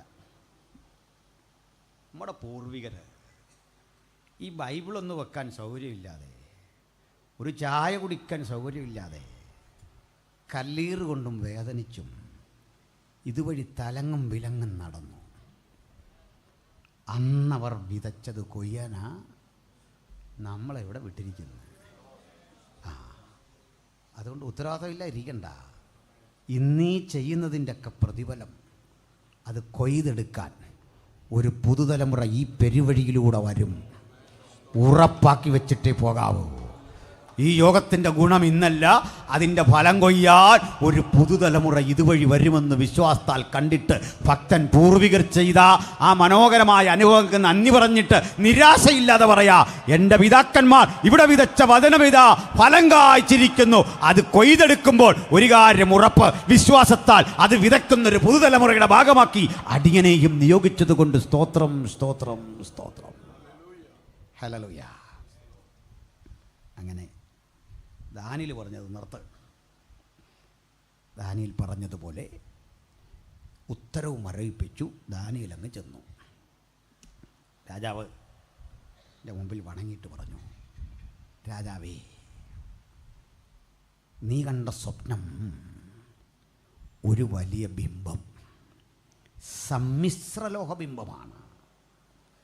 ബിംബത്തിൻ്റെ തല തങ്കം കൊണ്ട്, നെഞ്ചും കൈയും വെള്ളി കൊണ്ട്, വയറും അരയും താമ്രം കൊണ്ട്, തുട ഇരുമ്പ് കൊണ്ട്, കാൽ പാതി കളിമണ്ണും പാതി ഇരുമ്പും. രാജാവേ, തങ്കം കൊണ്ടുള്ള തല അങ്ങ് തന്നെയാണ്. ഇത്രയും ചിട്ടവട്ടങ്ങളുള്ള ഒരാഡംബര രാജ്യം ഇതിനു മുമ്പില്ല. പക്ഷെ ഇത് തകരും. നിന്നെക്കാൾ വീര്യം കുറഞ്ഞ മറ്റൊരു സാമ്രാജ്യം എഴുന്നേൽക്കും. അത് പേർഷ്യയാണ്. ബാബിലോണിന് ശേഷം പേർഷ്യയും, പേർഷ്യയ്ക്ക് ശേഷം മഹാനായ അലക്സാണ്ടർ ഗ്രീസും, ഒടുവിൽ കടുകട്ടിയായ ഇരുമ്പ് യുഗത്തിൻ്റെ ആവിർഭാവം റോമൻ ഭരണകൂടവും എഴുന്നേൽക്കും. ആ റോമിൽ നിന്ന് ഒരു പുതിയ വ്യവസ്ഥ രൂപപ്പെടും. കളിമണ്ണും ഇരുമ്പും ചേർന്ന പാദം. ഉറപ്പില്ലാത്ത, ദൃഢനിശ്ചയമില്ലാത്ത, നയവും പരിപാടിയുമില്ലാത്ത താൽക്കാലിക ഭരണകൂടങ്ങൾ വരും. അതിൻ്റെ കാലിലേക്ക് കൈ തൊടാതൊരു കല്ല് പാഞ്ഞു വന്നടിക്കും. കൈ തൊടാത്ത കല്ല് കണ്ട നിനക്ക് ഭയം വന്നേ. ആ കല്ല് അവിടെ ഇരുന്ന് വളരും. ആ കല്ലൊരു മഹാപർവ്വതമാകും. ആ കല്ലിൻ്റെ വിശദീകരണം പറഞ്ഞു കൊടുത്തു. രാജാവേ, ആ കല്ല് കൈ തൊട്ടതല്ല, അത് വളരുന്നു, അത് ജീവനുള്ള കല്ല. ആ ജീവനുള്ള കല്ലാരാണെന്നറിയാൻ പീലാത്തോസേ അങ്ങകലെ അരിമത്തയിലെ യോസേഫിൻ്റെ കല്ലറയിൽ ഒരു ലബോറട്ടറി ഓപ്പറേറ്റ് ചെയ്തിരുന്നു. ജീവനുണ്ടോ എന്ന് പരിശോധിക്കാം. ജീവനുള്ള കല്ലിനെ അതിനകത്താക്കിയിട്ട് ജീവനില്ലാത്ത കല്ലുകൊണ്ട് അതിനതിരിവച്ചടച്ച് പുറത്തേക്ക് വരാനുള്ള സാധ്യതയുടെ വഴി തടഞ്ഞപ്പോൾ പുറത്തു വച്ച കല്ലിന് ജീവനില്ലെങ്കിൽ അകത്തെ കല്ലിന് ജീവനുണ്ടായിരുന്നു. ആ കല്ല് ജീവന്റെ തുടിപ്പ് പ്രകടമാക്കിയപ്പോൾ പുറത്തെ കല്ല് ഉരുണ്ടുമാറി. യേശു വന്ന ജീവനുള്ള കല്ല് ജീവനുള്ളവനായി ഈ കല്ലിനെ തട്ടിഭേദിച്ചുകൊണ്ട് 3-ാം ദിവസം ഉയർത്തെഴുന്നേറ്റെങ്കിൽ ആ കല്ലിനെ കാട്ടിയിട്ട് പത്രോസ് പറയുക, നിങ്ങളും ജീവനുള്ള കല്ലായ അവൻ്റെ അടുക്കൽ വന്നിട്ട് ആത്മീയ ഗൃഹമായി പണിയപ്പെടുന്ന പാതാള ഗോപുരങ്ങൾക്ക് ജയിക്കാൻ കഴിയാത്ത ആ ദൈവസഭ ജീവനുള്ള കല്ലാണെങ്കിൽ ഇന്ന് രാത്രി അത്തരം കല്ലുകൾ വീണ്ടും ആർക്കട്ടെ. ഇതാ ജീവനുള്ള കല്ലായ ഞങ്ങൾ നിന്റെ അരികിലേക്ക് അടുത്തു വരുമ്പോൾ ആർക്കാൻ കഴിയാത്ത കല്ലുകളെ കണ്ടിട്ട് പറയുക, നിങ്ങൾ ആർക്കൊന്നില്ലെങ്കിൽ ജീവനുള്ള കല്ലുകൾ ആർക്കൊന്നൊരു കാലഘട്ടം വരുമെന്ന് പറയുമ്പോൾ ക്രിസ്ത്യാനിത്വം 120 മൈൽ കൊണ്ട് ഒതുങ്ങി നിൽക്കുകയാണെങ്കിൽ ഇന്നിതാ പ്രപഞ്ചത്തിന്റെ 5 വൻകരകളിലും ആർക്കുന്ന കല്ലുകൾ മറുപടി പറയുന്നു, അങ്ങ് മാത്രം രക്ഷകൻ, അങ്ങ് മാത്രം വിമോചകൻ, രക്ഷ അങ്ങയിൽ കൂടി മാത്രം. ആ സുവിശേഷത്തിന്റെ വിളംബരമാണ് ഞങ്ങൾ ഈ 2 രാത്രിയും ആവർത്തിക്കുന്നത്. അങ്ങനെ യേശുക്രിസ്തു എന്ന ദൈവപുത്രൻ സ്ഥാപിക്കുന്ന ദൈവരാജ്യം. സ്തോത്രം. എന്നെ കൊണ്ട് കൈ തൊട്ടില്ലെന്ന് എന്താ അതിൻ്റെ അർത്ഥം എന്ന് അറിയണ്ടേ? എവിടുന്ന് കല്ല് വന്നാലും ഓർത്തോണം കൈയുടെ സ്പർശമുണ്ട്. എന്നാൽ കൈ തൊട്ടില്ല. എന്താ കാരണം എന്നറിയണ്ടേ? ഒരു കൈയുടെയും ഇടവലലില്ലാതെ അവൻ പുരുഷൻ്റെ ഇഷ്ടത്താൽ പിറവി കൊണ്ടവനല്ല, അവൻ സ്ത്രീയുടെ താല്പര്യത്താൽ പിറവി കൊണ്ടവനല്ല. അങ്ങനെ ഒരുവനെയുള്ളൂ, അത് കർത്താവായ യേശുക്രിസ്തുവാണ്. കാലസമ്പൂർണതയിൽ ദൈവം ജഡത്തിൽ വെളിപ്പെട്ടു. കഴിഞ്ഞ രാത്രി നമ്മളത് വിശകലനം ചെയ്തു. God manifested in flesh. ദൈവം ജഡത്തിൽ വെളിപ്പെട്ടു. അവൻ പുരുഷന്റെ ഇഷ്ടത്താലല്ല, സ്ത്രീയുടെ ഇഷ്ടത്താലല്ല. അവൻ പിറവി കൊണ്ടത് എങ്ങനെയാ? ആത്മാവിൽ. പൈതൽ വളർന്നു, ജ്ഞാനം നിറഞ്ഞു, ദൈവകൃപ അവനോടുകൂടെ ഉണ്ടായിരുന്നു. ആ വിടുതൽ അവിടെ സംഭവിച്ചേ. അപ്പോൾ അവിടുന്ന് സ്ഥാപിക്കുന്ന ആ ദൈവരാജ്യത്തെ പറ്റിയാണ് നമ്മൾ പുതിയ നിയമം മുഴുവൻ പറഞ്ഞത്. ഈ പുതിയ നിയമത്തിൽ ഇത് പറയുമ്പോഴല്ല ഉപമകൾ കൊണ്ടാണ് സംസാരിക്കുന്നത്. ഉപമകൾ കൊണ്ട് സംസാരിച്ച് ദൈവരാജ്യത്തെ ഇങ്ങനെ വിശകലനം ചെയ്യുമ്പോൾ ഇവർക്ക് പലർക്കും മനസ്സിലായില്ല. ഒടുവിൽ കർത്താവ് പറഞ്ഞു, ഇനി മുതൽ, ഇപ്പോൾ മുതൽ ഞാൻ സ്പഷ്ടമായിട്ടാണ് ഇനി ആ രാജ്യത്തെ പറ്റി പറയുന്നത്. അതിൻ്റെ ഏറ്റവും മികച്ച വിശദീകരണം കിടക്കുന്നത് വെളിപ്പാട് പുസ്തകത്തിലാണ്. അങ്ങോട്ടൂടെ കടന്ന് ഒന്ന് കൺക്ലൂഡ് ചെയ്യണം. കാരണം ഈ വിഷയം വളരെ വിശാലമാണ്, ഒട്ടേറെ അടരുകളുള്ള ഒരു വിഷയമാണ്. നിർദ്ദിഷ്ട സമയത്തിനുള്ളിൽ അത് തീർക്കുകയും ചെയ്യണം. ശ്രദ്ധിക്കണേ പ്രിയരേ, ഈ 4 സാമ്രാജ്യങ്ങളിൽ 1-ാം സാമ്രാജ്യമായ ബാബിലോൺ ഇത്രയും കരുത്തുറ്റതായിരുന്നു. ലോകത്തിൽ ഇതുപോലൊരു രാഷ്ട്രമില്ല. ഒത്തിരി പറയാനുണ്ട്. ഞാനിതൊക്കെ ക്ലാസ്സുകൾ എടുത്ത് യൂട്യൂബിൽ ഇട്ടിട്ടുണ്ട്. 10-25 ക്ലാസ്സുകൾ അവിടെ കിടപ്പുണ്ട്. ആരൊക്കെയോ ഇട്ടിട്ടുണ്ട്. അങ്ങനെ കിടക്കുന്ന ഇത് നിങ്ങൾ യൂട്യൂബിൽ ഇട്ടു എന്ന് ഓർത്ത് കുഴപ്പമൊന്നുമില്ല. കഴിവതും ഈ ഇടുന്ന ടൈറ്റിൽ ഇച്ചിരി വൃത്തിയായിരിക്കണം, അതേ ഉള്ളൂ. എൻ്റെ ഒരു ഫോട്ടോയൊക്കെ ഇട്ടിട്ട് ഈ ക്ലബ് ഹൗസിലെ ചർച്ചയൊക്കെ വളരെ വൾഗറായൊരു ടൈറ്റിൽ ചില മഹാന്മാർ ഇട്ടതോടുകൂടി ഞാൻ ചർച്ചയെ നിർത്തിക്കളഞ്ഞു. ഒത്തിരി കാല് പിടിച്ച് അങ്ങനെ ചെയ്യരുതേ. കാരണം നമ്മുടെ ഫോട്ടോയും കാണും, ഒരു വൾഗറായ ടൈറ്റിലും കാണും. ഞാൻ പറഞ്ഞായിട്ടൊരു ബന്ധവും കാണത്തില്ല. അവിടെ ഞാൻ ആ ചർച്ചയെല്ലാം നിർത്തി. ഇത് മര്യാദക്കൊക്കെ ചെയ്യും. ഒരാളിത് യൂട്യൂബിൽ ഇട്ടു നിർത്ത് കേസെടുക്കാനൊന്നുമില്ല, നിങ്ങൾ ഇട്ടോ. പക്ഷേ ഇടുന്ന ടൈറ്റിൽ ഒരല്പം അല്ലേ, അതൊക്കെ ഉള്ളൂ. ഇപ്പോൾ ലൈവായിട്ട് കണ്ടുകൊണ്ടിരിക്കുക. ആളുകൾക്കെല്ലാം നന്ദി. ശ്രദ്ധിക്കണം, ഇത് യൂട്യൂബിൽ ഒത്തിരി കിടപ്പുണ്ട്. ഞാൻ പോയി സെൽഫ് പ്രൊമോഷൻ കൊടുക്കാറില്ല. അവിടെ കാണും ഇവിടെ കാണുമെന്നും പറയില്ല. ഡീറ്റെയിൽ ആയിട്ട് പഠിക്കണമെങ്കിൽ ഒന്ന് കാണുക, അത്രേ ഉള്ളൂ. ഇവിടെ ഈ രാജാവിൻ്റെ കാലശേഷം 1-2 രാജാക്കന്മാർക്കൂടെ ശേഷം അയാളുടെ ചെറുമകനായ ഗ്രാൻഡ് സണായ ബേൽശസ്സർ അധികാരത്തിൽ വന്നു. ഈ ബേൽശസ്സർക്കൊരു മോഹം ഉദിച്ചു. തൊട്ടടുത്ത് കിടക്കുന്ന പേർഷ്യ ആക്രമിച്ച് കീഴടക്കണം. പേർഷ്യ എന്ന് പറഞ്ഞാൽ ഇന്നത്തെ ഇറാൻ. അങ്ങനെയാണ്. ഇറാൻ ആക്രമിക്കാൻ താല്പര്യമെടുത്തു അന്നത്തെ ഇറാഖിലെ ചക്രവർത്തി, ബാബിലോണിയൻ ചക്രവർത്തി. ഇത് അങ്ങ് പേർഷ്യക്കാരൻ അറിഞ്ഞു. അയാളുടെ പേര് കോരസ് എന്നായിരുന്നു. കോരസ്, സൈറസ് എന്ന് ഇംഗ്ലീഷിൽ. സൈറസിന് മനസ്സിലായി, ബാബിലോണ്യ ചക്രവർത്തി എന്നെ ആക്രമിക്കാൻ വന്നാൽ ഞാൻ തോറ്റുപോകും. തോറ്റുപോകുന്ന ഉറപ്പുണ്ട്. എന്ത് ചെയ്യണം? ഒന്നില്ല, അങ്ങ് വിട്ടുകൊടുത്തിട്ട് കീഴടങ്ങിയിരിക്കണം. അല്ലേ? വേറെ വഴിയില്ല. പക്ഷെ ഇയാൾ ചിന്തിച്ചത് കീഴടങ്ങാനല്ല, പുതിയൊരു യുദ്ധമുറ. അവൻ ഇങ്ങോട്ട് വരും മുമ്പ് ഞാൻ അവൻ്റെ രാജ്യത്തിൽ ഇരമ്പിക്കയറി അവനെ ആക്രമിക്കും. പറ്റുന്ന നാശം വിതച്ച്, പറ്റിയാൽ ജയിക്കും, ഇല്ലെങ്കിൽ പൊരുതി മരിച്ചു വീഴും. ഇതാണ് രാജാവ്. ഇങ്ങനെ ചർച്ച നടത്തിക്കൊണ്ടിരിക്കുക ഒരു വിശിഷ്ടാതിഥി കാണാൻ വന്നു. ചെല്ലുമ്പോൾ അമ്മായിയപ്പനാ. തൊട്ടടുത്ത രാജ്യമായ മേദ്യ, നമ്മൾ മീഡുകൾ എന്ന് ചരിത്രത്തിൽ പഠിക്കല്ലോ, മീഡ്സ്, അവിടുത്തെ രാജാവ്. കുഞ്ഞെ, നീ ബാബിലോണിനെ ആക്രമിക്കാൻ പോകുന്നു എന്ന് കേട്ടു. നേരോ? പിതാവേ, ശരിയാ. 87 അടി കനം, 100 അടി ഉയരമുള്ള പടുകൂറ്റൻ മതിൽ, 14.5 മൈൽ നീളം, 14.5 മൈൽ വീതി. ഞാൻ അളവ് പലതവണ പറഞ്ഞിട്ട് മനസ്സിൽ കിടക്കാനാട്ടാ. ഒരു പക്ഷിയും കുറുകപ്പറക്കാത്ത ജാഗ്രത, ചിട്ടയുള്ള പട്ടാളം, ഒരു രോമത്തിനും ഉന്നം പിഴക്കാത്ത കരുത്തരായ സൈനികർ. ഇവരുള്ള സ്ഥലത്തെ നീ എങ്ങനെ പോകും? പ്രഭോ, പൊരുതി മരിക്കാനാ പോകുന്നത്. കേട്ട് കാർന്നവർ പറഞ്ഞു, നീ അങ്ങനെ മരിക്കുകയൊന്നും വേണ്ട.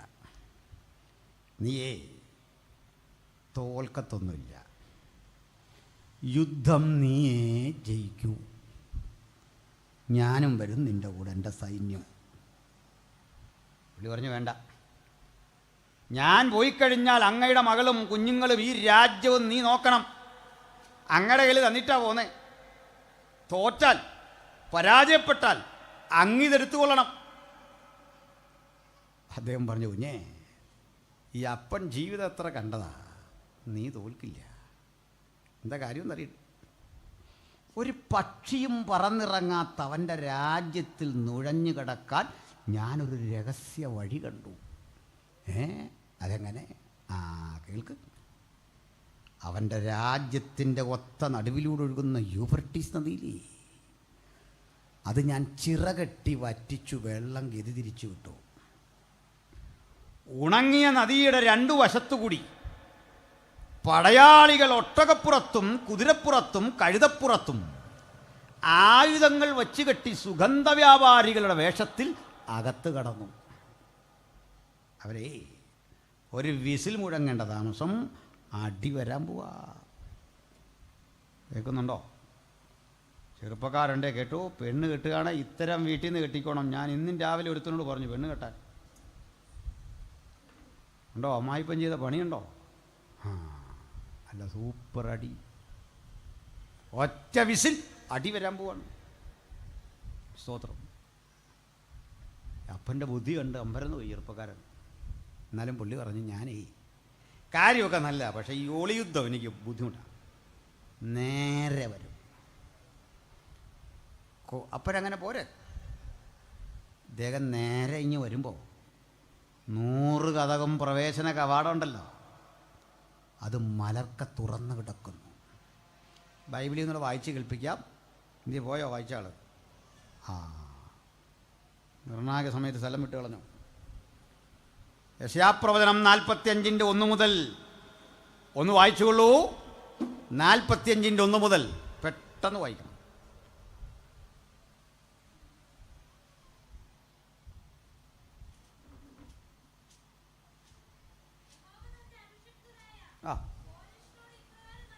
യഹോവ തൻ്റെ അഭിഷിക്തനായ കോരേശ്, ശ്രദ്ധിക്കണം, കോരേശ് എന്ന പേര് പ്രവാചകൻ വിളിക്കുമ്പോൾ കോരസ് ജനിച്ചിട്ടില്ല. കോരേശിൻ്റെ അപ്പൻ ജനിച്ചിട്ടുണ്ട്, അപ്പനും ജനിച്ചിട്ടില്ല, മുത്തശ്ശൻ ജനിച്ചിട്ടുണ്ട്. ഏതാണ്ട് 120 കൊല്ലം മുമ്പ് ഈ വിളിയുന്നു സംഭവത്തിൻ്റെ. അപ്പോൾ ഒരു നൂറ്റാണ്ടിന് ശേഷം ജനിക്കാനിരിക്കുന്ന രാജാവിൻ്റെ പേര് മുൻകൂട്ടി വിളിച്ച പുസ്തക വിശുദ്ധ ബൈബിൾ. ആ പ്രവചനത്തിൻ്റെ സത്യത്തിൻ്റെ നിറവില ഞങ്ങൾ ഇന്ന് സുവിശേഷം പ്രസംഗിക്കുന്നതെങ്കിൽ ഈ പുസ്തകം കാലത്തെ അതിജീവിച്ച ഉജ്ജ്വല ഗ്രന്ഥമാണെന്നുള്ള കാര്യം മനസ്സിലാക്കിക്കൊള്ളണം. രാജ്യം ഭരിക്കാൻ പോകുന്ന ഒരു ചക്രവർത്തിയുടെ പേര് മുൻകൂട്ടി വിളിച്ചിട്ട് കൃത്യം പറഞ്ഞു കൊടുക്കുക. യഹോവ തൻ്റെ അഭിഷിക്തനായ കോരേശിനോട് ഇപ്രകാരം അരുളി ചെയ്യുന്നു. പിന്നെ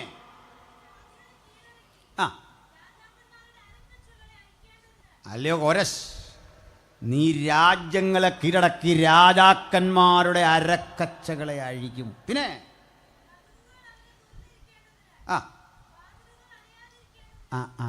കേട്ടോ, കതകുകൾ നിന്റെ മുമ്പാകെ തുറന്നിരിക്കേണ്ടതിന്, വാതിലുകൾ അടയാതിരിക്കേണ്ടതിന് ഞാൻ നിന്റെ വലങ്കരം പിടിച്ചിരിക്കുന്നു.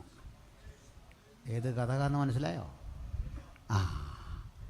ഈ ബാബിലോന്യ കോട്ടയ്ക്ക് അടിസ്ഥാനമിടുന്നവൻ ജനിക്കും മുമ്പേ, തച്ചുശാസ്ത്ര വിദഗ്ധൻ ഇതിന് നേതൃത്വം കൊടുക്കും മുമ്പേ, ഇതിൽ കട്ടളയും ഓടാമ്പലും ഒക്കെ വച്ചു പിടിപ്പിക്കുന്ന ആ പണി ചെയ്യുന്ന വിദഗ്ധന്മാർ ജനിക്കും മുമ്പ് ആത്മാവിൽ കണ്ടിട്ട് യെശയ്യാ പറയുക, ഞാൻ നിനക്ക് മുമ്പായി അങ്ങ് ചെല്ലും, ഞാൻ നിന്റെ വലങ്കരത്തിൽ കടന്നു പിടിക്കും. നീ ചെല്ലുമ്പോൾ കതകുകൾ അടയാതിരിക്കേണ്ടതിന്, വാതിലുകൾ തുറന്നിരിക്കേണ്ടതിന് ഞാൻ നിന്റെ വലങ്കൈ പിടിച്ചിരിക്കുന്നു.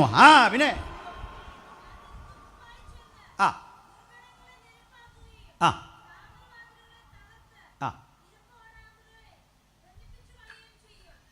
ഞാൻ നിന്റെ മുമ്പാകെ ചെന്ന് താമ്രവാതിൽ തകർക്കും, ഇരുമ്പോടാമ്പൽ കണ്ണിച്ച് കളയും. ഏതാ ഇരുമ്പോടാമ്പൽ? മനസ്സിലായോ? ഞാൻ തുടക്കത്തിൽ ഇതൊക്കെ പറഞ്ഞപ്പോൾ നിങ്ങളീ പലരും മര്യാദയ്ക്കിരുന്ന് ഉറങ്ങുന്ന ഞാൻ കണ്ടു. നിങ്ങളെ ശല്യപ്പെടുത്തുന്നുണ്ടല്ലോ എന്ന് കരുതി ഞാൻ ശാന്തമായിട്ട് പറയുകയും ചെയ്തു. ഈ കട്ടളയും ഓടാമ്പലും ഈ സംഭവമെല്ലാം പണിയുന്നവൻ ജനിക്കുന്നതിൻ്റെ 1 നൂറ്റാണ്ട് മുമ്പ് യെശയ്യാ ആത്മാവിൽ പറയുക, നീ എന്തോ പണിത് വച്ചാലും ഞാൻ താമ്രവാതിൽ തകർക്കും, ഇരുമ്പോടാമ്പൽ കണ്ണിച്ച് കളയും. എന്തൊരാശ്വാസം! എന്താണെന്നറിയണ്ടേ? നൂറ്റാണ്ടുകൾക്കപ്പുറത്ത് ഭക്തൻ്റെ തകർച്ചയ്ക്കെതിരെ പടുത്തുയർത്തുന്ന അതിശക്തമായ മതിലും തകർക്കുന്ന വാഗ്ദത്തം കൊണ്ടാണ് നമ്മളിതിവിടെ വന്നിട്ടുള്ളത്. ഇതുകൊണ്ടാണ് നമ്മൾ തിരിച്ചു പോകുന്നത്, ഇതും കൊണ്ടാണ് നമ്മൾ ജീവിക്കുന്നത്, ഇതും കൊണ്ടാ സഭാഗത്തിന് പോകുന്നത്. ഇത് ആ പ്രഭാതത്തിൽ ഉണർന്ന് വായിക്കുന്നതെങ്കിൽ നിനക്കെതിരെ വരുന്ന ഒരായുധവും ഫലിക്കയില്ല. ഏത് തരം ബന്ധനങ്ങളെയും തകർത്ത് സർവാധിപത്യം സ്ഥാപിക്കുന്ന നസ്രായന്റെ ശബ്ദമാ ഈ വചനത്തിലൂടെ കേൾക്കുന്നതെങ്കിൽ ജയമുറപ്പാക്കണം ദൈവത്തിൻ്റെ മക്കൾ. സമയക്കുറവുകൊണ്ട് ഞാൻ പറയട്ടെ, അന്ന് രാത്രി ബാബിലോൺ വീണു, അന്ന് തകർന്നു. ഇതൊക്കെ വചനത്തിൽ അടുക്കും ചിട്ടോടും കൂടി പറയേണ്ടതാ. ഞാൻ കാക്ഷിച്ച സന്ധ്യാസമയം അവനെനിക്ക് വിറയലാക്കി തീർത്തു. ഈ ഒട്ടകപ്പടയും കുതിരപ്പടയൊക്കെ ആയുധം വെച്ച് കെട്ടി വരുന്ന കാര്യം യെശയ്യാ 21 എഴുതിയിട്ടുണ്ട്. നീ ചെന്ന് കാവൽക്കാരനെ നിർത്തിക്കൊള്ളുക, അവൻ കാണുന്നത് നിന്നെ അറിയിക്കട്ടെ. ഈരണ്ടായി വരുന്ന കഴുതപ്പടയെ, ഒട്ടകപ്പടയെ കാണുമ്പോൾ അവൻ അതീവ ജാഗ്രതയോടെ ശ്രദ്ധിക്കട്ടെ. അന്ന് തകർന്നു. പിന്നെ പേർഷ്യ ഉണ്ടായി. പിന്നെ പേർഷ്യ ഭരിക്കുന്നത്. പേർഷ്യക്കാരൻ അധികാരത്തിലേറിയിട്ട് ആദ്യം ഇതെന്താണെന്നറിയണ്ടേ? അടിമകളായി ഇവിടെ കിടക്കുന്ന മുഴുവൻ ഇസ്രായേൽ മക്കളെയും രക്ഷിച്ച് 70 ആണ്ടുകൾക്കിടെ ആ പ്രവാസത്തിന് ശേഷം നാട്ടിലെത്തിച്ചു. രാജ്യം അവർക്ക് തിരിച്ചു കിട്ടി. ഇന്ന് വചനം കേൾക്കുമ്പോൾ ഓർക്കണം, ബൈബിളിൻ്റെ അനന്യസാധാരണമായ ആധികാരികത മനസ്സിലാക്കാൻ യഹൂദൻ എന്ന ഒറ്റ ജാതിയെപ്പറ്റി പഠിച്ചാൽ മതി. അവൻ എവിടെ തകരുമോ 10 മടങ്ങ് ശക്തിയോടെ തിരിച്ചു വരും. ഇരട്ടിക്കരുത്തോടവൻ വളരും. സ്തോത്രം! അതാ ചരിത്രത്തിൽ കണ്ടത്. അതിന് പറയുന്ന അവൻ്റെ അഭിവൃദ്ധി കണ്ടിട്ട് നമ്മളിതിലെ ജാഥ നയിച്ചിട്ടൊന്നും ഒരു വിശേഷമില്ല, സമയം പോകാന്നുള്ളൂ. ഇന്നലെ ഈ ജാഥ നയിക്കുന്നവരോട് എനിക്ക് ബഹുമാനമുള്ള ഒരാളാണ് കേട്ടോ. ഞാൻ തിരുവനന്തപുരത്തൊരു കൺവെൻഷൻ പ്രസംഗിക്കാൻ പോയപ്പോൾ ജാഥ വരുന്നു. സത്യത്തിൽ ഈ ഹമാസിനും ഹിസ്ബുള്ളയ്ക്കും ഹൂതി വിമതർക്കും ഒക്കെ ആരാധകരുള്ള ലോകത്തിലെ ഒരു സ്ഥലം കേരളമാണ്. വേറെ എങ്ങുമില്ല ഈ പ്രകടനമൊന്നും. വേറെ എങ്ങുമില്ല, ലോകത്തൊരു രാജ്യത്തുമില്ല. നടക്കട്ടെ, ഒരു അരങ്ങല്ലേ, നടക്കട്ടെ. അപ്പോൾ ഞാനിങ്ങനെ കോവളത്ത് ഈ ട്രിവാൻഡ്രത്ത് അങ്ങ് പോയിക്കൊണ്ടിരിക്കുമ്പോൾ കോവളത്ത് ചെന്നപ്പോൾ ഉണ്ട് ഇങ്ങനൊരു പ്രകടനം വരിക. അപ്പോൾ ഇതങ്ങ് പോകട്ടെന്ന് ഓർത്ത് ഞാനൊരു കടയിൽ കയറി ചായ കുടിക്കാൻ. അപ്പോൾ ഇതിൻ്റെ ആളുകൾ അവിടെ നിർത്തിയിട്ട് അവിടെ അവരുടെ പ്രോഗ്രാം, അവർ കുറേ പേര് അവിടെ വന്നപ്പോൾ ഞാൻ അവരുടെ ഈ പുസ്തകമൊക്കെ വില കൊടുത്ത് വാങ്ങി. എന്നോട് ഞാൻ പുസ്തകമൊക്കെ വില കൊടുത്ത് വാങ്ങിയപ്പോൾ എന്നോടും വലിയ കാര്യം, നമുക്കിതൊക്കെ പഠിക്കണം. അപ്പോൾ ഞാൻ ചോദിച്ചു, സാറേ ഇതെന്തോ സംഭവം, മനസ്സിലായില്ലേ? ഞാൻ പറഞ്ഞില്ല, പാലസ്തീൻ ഐക്യദാർഢ്യ. അത് വായിച്ചപ്പോൾ മനസ്സിലായി. പക്ഷേ ഈ സംഭവം പറ. നിങ്ങളൊക്കെ എന്നാ മനുഷ്യരാ? പാലസ്തീനിൽ സ്ത്രീകൾ മരിക്കുന്നു, പിഞ്ചോമനകൾ മരിക്കുന്നു. അതിരൂക്ഷമായി ഇസ്രയേൽ ഇങ്ങനെ രക്തച്ചൊരിച്ചിൽ നടത്തുന്നത് കണ്ടില്ലേ? കണ്ടു. സംഭവം നിങ്ങളുടെ കേൾക്കണം. ചുമ്മാ സ്ത്രീയെ കയറി കൊല്ലിയല്ല, കുഞ്ഞുങ്ങളെ കയറി കൊല്ലിയല്ലെന്ന്. ഈ ദുഷ്ടന്മാരെ ഈ മനുഷ്യരെയെല്ലാം മുമ്പിൽ നിർത്തിയിട്ട്, മനുഷ്യ കവചമാക്കി നിർത്തിയിട്ട്, സ്ത്രീകളെയും കുഞ്ഞുങ്ങളെയും മുമ്പിൽ നിർത്തിയിട്ട് ഈ ഭീരുക്കൾ അകത്ത് കയറിയാണ് ഇരിക്കുന്നത്. അപ്പോൾ അങ്ങോട്ട് കയറണമെങ്കിൽ എതിരെ നിൽക്കുന്ന പ്രതിരോധം തകർത്ത് കയറണം. അങ്ങനെ ചുമ്മാ ഒന്നും ഇസ്രയേൽ അടിക്കുകയില്ല. ആ രാജ്യത്തിൻ്റെ ചരിത്രം പഠിക്കണം, അപ്പോൾ മനസ്സിലാവും. ഒരു മനുഷ്യനും വില കൽപ്പിച്ച് അവർ മുമ്പോട്ട് പോന്നേ. പിന്നെ ചുമ്മാ ഉപദ്രവിക്കുകയും ചെന്നാൽ കളി മാറും. സ്ത്രീയും കുട്ടിയൊക്കെ മാറിയാൽ മതി, സംഭവം വരുമ്പോൾ മാറിക്കൊടുത്താൽ മതി. ഇവരെ മനുഷ്യകവചമാക്കി നിർത്തിയിട്ട് അകത്ത് കയറി ഒളിച്ചിരിക്കുകയാണെന്ന്. എന്നിട്ട് പറയും അവിടെ പട്ടിണിയാണ്, കഷ്ടപ്പാടാ. ഒരു മിസൈൽ അയക്കുമ്പോഴേക്ക് ഒരു 40 ലക്ഷം ഇന്ത്യൻ റുപ്യ ചിലവുണ്ട്. മനസ്സിലായില്ലേ? അത്രയും ഡോളർ പോട്ടെ. ഈ ക്യാഷ് പോരെ ഇവർ ഈ പട്ടിണി തീർക്കാൻ. എത്ര യൂണിവേഴ്സിറ്റി തുടങ്ങാം അല്ലേ? എന്തെല്ലാം കാര്യം അവിടെ ചെയ്യാം. ഈ രാജ്യാന്തര വേദികളിൽ പോയി ഇവർക്ക് വേണ്ടി പിരിവെടുത്തുകൊണ്ട് വന്ന് ഈ പാവം മനുഷ്യരെ ഒറ്റിക്കൊടുക്കുക ഈ തീവ്രവാദികൾ ചെയ്യുന്നത്. ഏതായാലും ഞാൻ എന്നോട് സംസാരിച്ച ഈ മനുഷ്യരോട് പറഞ്ഞു, സുഹൃത്തെ, നിങ്ങളുടെ ഈ പ്രോഗ്രാമിനോട് എനിക്ക് യോജിപ്പുണ്ട്. എൻ്റെ എല്ലാ പിന്തുണയും, എനിക്ക് സമയമില്ലല്ലേ, ഞാൻ കൂടിയേച്ച് പോയേനെ. ഇവർക്ക് ഭയങ്കര കാര്യം. അപ്പോൾ എൻ്റെ ഈ ബൈവൊക്കെ ഇരിക്കുന്നത് മനസ്സിലായി. പിന്നെ ചോദിച്ചാൽ അച്ഛനാണോ? ഞാൻ പറഞ്ഞു അതെ. അച്ഛനാണെന്ന് ചോദിച്ചാൽ ഞാൻ ഇന്നുവരെ അല്ലെന്ന് പറഞ്ഞിട്ടില്ല. എനിക്ക് പോപ്പിനേക്കാൾ പ്രാഗൽഭ്യമുണ്ട് അച്ഛനാന്ന് പറയാം. മനസ്സിലായില്ലേ? ഞാൻ പറഞ്ഞു അതെ. അപ്പോൾ പറഞ്ഞു, നിങ്ങളെങ്കിലും ഞങ്ങളെ സപ്പോർട്ട് ചെയ്യുന്നില്ല. ഞാൻ പറഞ്ഞു സപ്പോർട്ട് ചെയ്യാൻ കാരണം വേറൊന്നുമല്ല, ഈ പ്രശ്നം നടക്കുന്ന എവിടാ? പാലസ്തീനിൽ. പ്രകടനം നടക്കുന്ന എവിടാ? കോവളത്ത്. ഇത് നല്ലതാ, ആരോഗ്യത്തിനും ജീവിതത്തിനും എല്ലാം ഇത് നല്ലതാണ്. നാളെ എത്ര പ്രകടനം ഇവിടെ നടന്നാലും എൻ്റെ സപ്പോർട്ട് നിങ്ങൾക്കുണ്ട്. തടി കേടാകാതിരിക്കാൻ ഇതാ നല്ലത്. കാരണം എന്താ, അങ്ങോട്ട് ചെല്ലണം, പോസ്റ്റ്മോർട്ടം ചെയ്യാൻ പോലും കാണത്തില്ല, ആവിയാക്കി വിടുന്നൊരു പരിപാടി അവിടെ ഉണ്ട്. അതൊന്നും വിശദീകരിക്കാൻ എനിക്ക് നേരമില്ല. പശുവിനെ കൊല്ലാതെ ഇറച്ചി ഉൽപ്പാദിപ്പിക്കുന്ന രാജ്യമാണ്. അല്പം ബ്ലഡ് കിട്ടിയാൽ മതി, ഒന്നാം തരം ടേസ്റ്റി ഫുഡ് ഒത്തിരി ഉണ്ടെന്നേ പറയാൻ. അപ്പോൾ ഇതാ രാജ്യം. അതായത് പോസ്റ്റ്മോർട്ടം ചെയ്യാൻ ആൾ ബാക്കി കാണൂല, ആവി. ചായയൊക്കെ അനത്തുമ്പോഴേ കാപ്പിക്കലത്തിൽ നിന്ന് ഇങ്ങനെ ആവി പോവില്ല, ഇതുപോലൊരു സംഭവം മിച്ചം ഉണ്ടാവില്ല. അപ്പോൾ ഈ രാഷ്ട്രം തിരിച്ചന്ന് വന്നു, പിന്നെയും ലോകത്ത് ചിതറി. ഇന്ന് നിങ്ങൾ സസൂക്ഷ്മം നോക്കിയാൽ അവൻ ചരിത്രത്തിലേക്ക് തിരിച്ചു വരുന്നു. അഭൂതപൂർവമായ വളർച്ച ഒരു കാര്യം വ്യക്തമാക്കുന്നു, യേശു വരാറായി. യേശുവിനെ ഒരിക്കൽ തിരസ്കരിച്ച അവന് പോലും ബോധ്യം വരുന്ന വിധത്തിൽ ഏത് കണ്ണും അവനെ കുത്തിത്തുളച്ചവരും അവനെ കാണും. ഭൂമിയിലെ ഗോത്രങ്ങളൊക്കെ അവനെ ചൊല്ലി വിലപിക്കും. ആമേൻ എന്ന് പറഞ്ഞ് ഉറപ്പിച്ചുകൊണ്ട് വെളിപ്പാട് പുസ്തകം ആത്യന്തികമായി ആ സത്യം പ്രകടമാക്കുന്നെങ്കിൽ ഇതാ കാലവിളംബമന്യേ യേശു തൻ്റെ രാജ്യം സ്ഥാപിക്കാൻ സമയം സമാഗതമായി. അതിൻ്റെ ഒന്നാമത്തെ തെളിവ് ആ ജൂതൻ്റെ ചരിത്രത്തിലേക്കുള്ള തിരിച്ചുവരവ്. അടിച്ച് നിരത്തി ഉന്മൂലനം ചെയ്ത അവൻ ചരിത്രത്തിൽ തിരിച്ചു വന്നെങ്കിൽ നിങ്ങൾക്കറിയണ്ടേ, ലോകത്തേറ്റവും അധികം ആയുധം ഉൽപ്പാദിപ്പിക്കുന്ന രാജ്യമാണ് ഇപ്പോൾ. ആയുധ വിപണി. അവനോട് ഏറ്റവും അധികം ആയുധം വാങ്ങുന്ന രാജ്യത്തിൻ്റെ പേര് പറയാൻ എനിക്ക് പേടിയൊന്നുമില്ല, നമ്മൾ ഇന്ത്യയാണ്.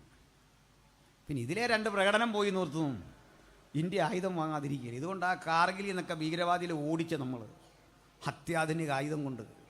സ്തോത്രം. അപ്പോൾ എന്തിനാ പറഞ്ഞു? ഇതൊക്കെ പ്രവചനപരമായതുകൊണ്ട് പറഞ്ഞ കേട്ടോ, അല്ല കൊല്ലുന്നവരുടെ കൂടെ ഒന്നും നമ്മളില്ലെന്നേ. കൊല്ലുകയും ചാകുകയൊന്നും നമുക്ക് കയ്യിൽ ആവേശമൊന്നുമില്ല. പക്ഷെ പ്രവചനം പറയുമ്പോൾ ചരിത്രത്തിൽ ദൈവം ഇടപെട്ട രീതിയെക്കുറിച്ച് പറയണം. നമുക്ക് യുദ്ധമില്ലെന്നേ ഉള്ളൂ കേട്ടോ, തമ്പുരാന് യുദ്ധമുണ്ടെന്ന്. യുദ്ധം യഹോവയ്ക്കുള്ളതെന്ന് ദൈവം ഡിസൈഡ് ചെയ്യും, അതുപോലെ നടക്കൂ കാര്യങ്ങൾ. ഹല്ലേലൂയ. അവൻ ചിന്തിച്ചു, അങ്ങനെ സംഭവിച്ചെന്ന്. അവൻ കൽപ്പിച്ചു, അങ്ങനെ സ്ഥാപിതമായിരുന്നു. അവിടുത്തെ വാക്ക നമ്മുടെ ജീവിതത്തിൻ്റെ ബലമെങ്കിൽ ഇത് കാണുമ്പോൾ ഭക്തൻ മനസ്സിലാക്കിക്കൊള്ളണം, ഏതാണ്ട് കാര്യമൊക്കെ നടക്കാൻ സമയം സമാഗതമായി. പ്രിയരെ പറയട്ടെ, ഇന്നേ അതിവേഗം ഇസ്രയേൽ എന്ന രാഷ്ട്രം ചരിത്രത്തിലേക്ക് തിരിച്ചു വരുന്നത് പ്രകടമായ കാര്യമാണ്. ഇതുപോലെ എൻ്റെ വിശുദ്ധ ബൈബിൾ പറയുന്നു, പ്രതിമ സംസാരിക്കേണ്ടതിന്, മൃഗത്തിൻ്റെ പ്രതിമ സംസാരിക്കേണ്ടതിന് മൃഗം അവന് അധികാരം കൊടുത്തു. അതൊക്കെ എണ്ണി പറയേണ്ടതാ. ഇതൊക്കെ പണ്ട് ഞങ്ങൾ പറയുമ്പോൾ പ്രതിമ സംസാരിക്കുമെന്നൊക്കെ ചോദിച്ചല്ലേ. ഇത് നമ്മുടെ വീട്ടിൽ വന്നിരിക്കുക ഈ സാധനം അല്ലേ. നമ്മളങ്ങോട്ട് ചോദിച്ച സകല ചോദ്യത്തിന് ഉത്തരം പറയാൻ കഴിയത്തക്ക വിധത്തിൽ ആർട്ടിഫിഷ്യൽ ഇൻ്റലിജൻസ് വളർന്നു. അതിനൂതനമായ പിടിച്ചാൽ കിട്ടാത്തൊരു നിലയിലേക്ക് ലോകം പോയിക്കൊണ്ടിരിക്കുക. എൻ്റെയും നിങ്ങളുടെയും കൺമുമ്പിൽ ഇനി കാണാൻ പോകുന്ന കാഴ്ചയുണ്ട്. അതുകൂടി കണ്ടിട്ടേ നമ്മൾ ഇഹലോകം വിട്ടു പോകൂ. നമ്മുടെ കുഞ്ഞുങ്ങളൊക്കെ അതുമായി ഏറ്റവും അടുത്തിടപഴകുന്നു. 666 എന്ന മാന്ത്രിക സംഖ്യയിലൂടെ ഉലകത്തെ മുഴുവൻ കൺട്രോൾ ചെയ്യുന്ന ഒരേകാധിപതി മറുഭാഗത്ത് ശക്തമായിക്കൊണ്ടിരിക്കുന്നു. അവൻ്റെ രീതിശാസ്ത്രങ്ങൾ ശക്തമായിക്കൊണ്ടിരിക്കുമ്പോൾ ആരും അറിയാത്ത മറ്റൊരൊരുക്കം ഇവിടെ നടക്കുന്നുണ്ട്. തൻ്റെ കാന്തയും തന്നെത്താൻ ഒരുക്കിയിരിക്കുന്നു. തന്നെത്താൻ ഒരുങ്ങുന്ന ആ കാന്തയുടെ വിശാലമായ ആ ഒരുക്കത്തിൻ്റെ പദ്ധതിയിൽ ഞാനും നിങ്ങൾ ഉണ്ട് എന്ന് ഉറപ്പുവരുത്താൻ ഇന്ന് രാത്രി ജാഗ്രതപ്പെടാം.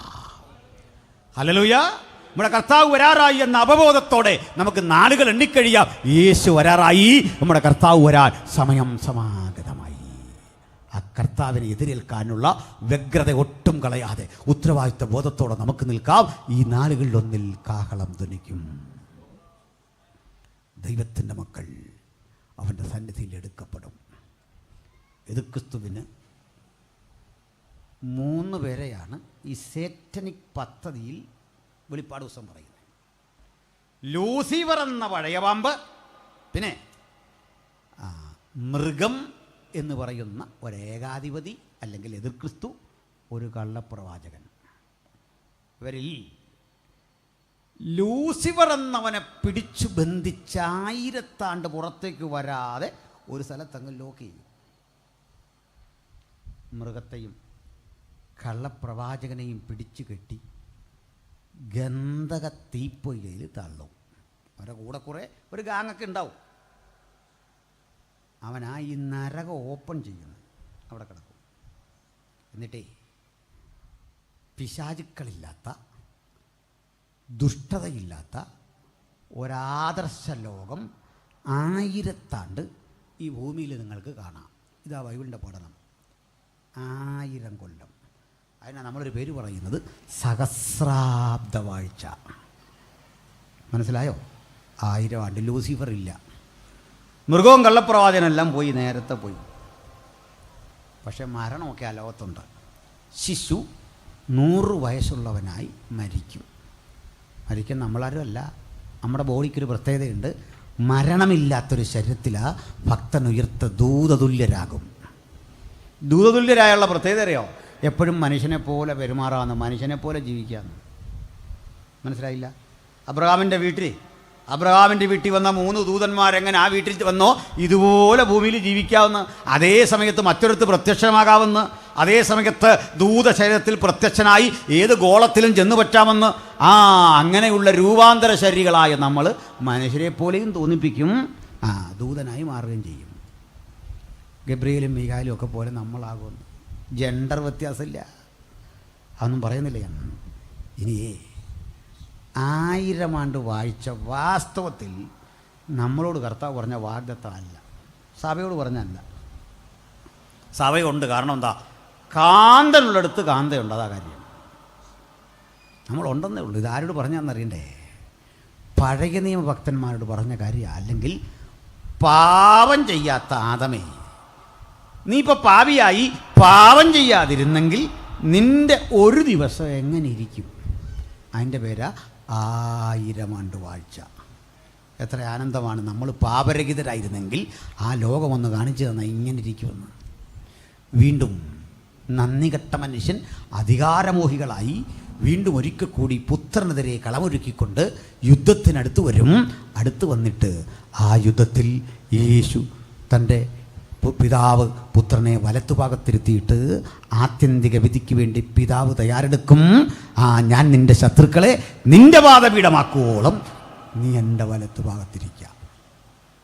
ഞാൻ പറഞ്ഞു 1000 ആണ്ട് വാഴിച്ച ജൂതന്മാർക്ക് അല്ലെങ്കിൽ പഴയ നിയമഭക്തന് കൊടുത്ത വാഗ്ദത്വമാണ് നമുക്കുള്ളതല്ലെന്ന്. പക്ഷേ നമ്മളവിടെ ഉണ്ടെന്ന് തന്നെ കാര്യവും പറഞ്ഞു. എന്നാൽ തീരെ നമുക്കുള്ളതല്ലെന്ന് പറയാൻ പറ്റില്ല. നമുക്കൂടെ ഉള്ള എങ്ങനെയാണെന്നറിയണ്ടേ? പറയാം. കോടാനുകോടികളുടെ ആസ്തിയുള്ളൊരു രാജകുമാരൻ, സുന്ദരൻ, സുമുഖൻ, ജ്ഞാനി, ചെറ്റക്കൊടിലെ നിർധനയായ ഒരു പെൺകുട്ടിയെ കണ്ട് ഇഷ്ടപ്പെട്ട് എല്ലാം അറിഞ്ഞവളെ സ്വന്തമാക്കി.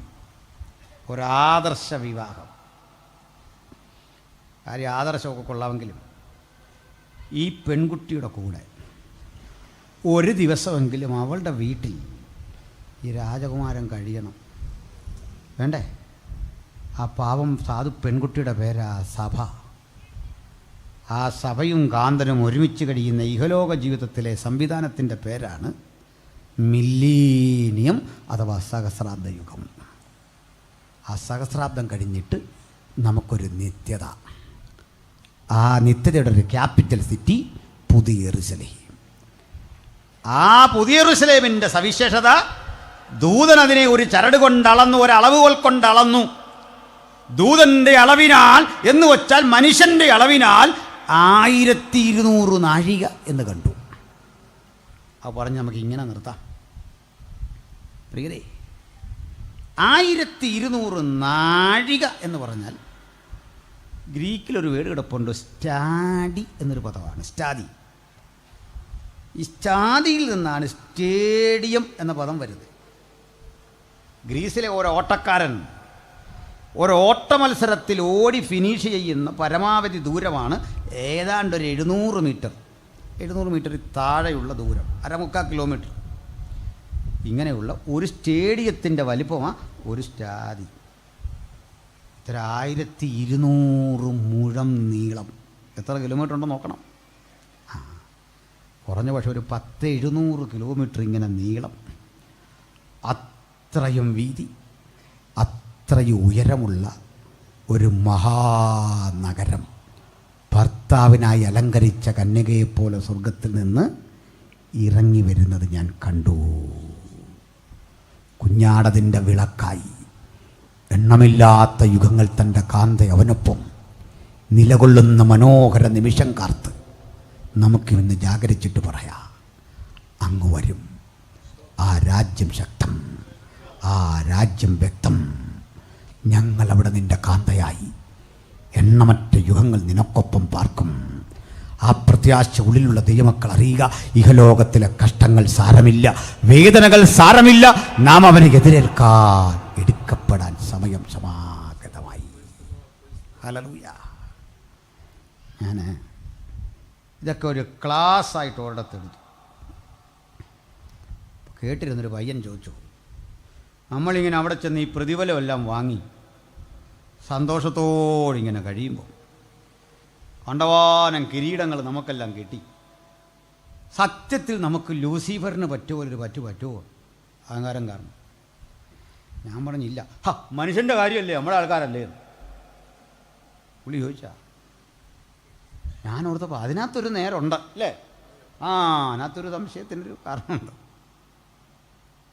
അപ്പോൾ ഞാൻ പറഞ്ഞു, നമ്മൾ ദൂതതുല്യരാകും. അങ്ങനെ ദൂതനല്ലേ ഈ പണി കാണിച്ച്, പിന്നെ ദൂതതുല്യൻ്റെ കാര്യം പറയാനുണ്ടോ? അപ്പോൾ അവൻ പറയുന്ന ഈ കാര്യമുണ്ട്, എനിക്ക് മനസ്സിലായി.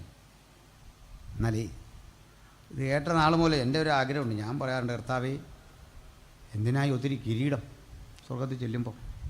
കഴിഞ്ഞ ദിവസവും ഞാൻ പറഞ്ഞു, കണ്ടവാനം കിരീടം ഒന്നും തന്നില്ലെങ്കിലും മര്യാദയ്ക്ക് അങ്ങ് ചെല്ലാൻ പറ്റിയാൽ മതി അല്ലേ? ഹല്ലേലൂയ അല്ലേ?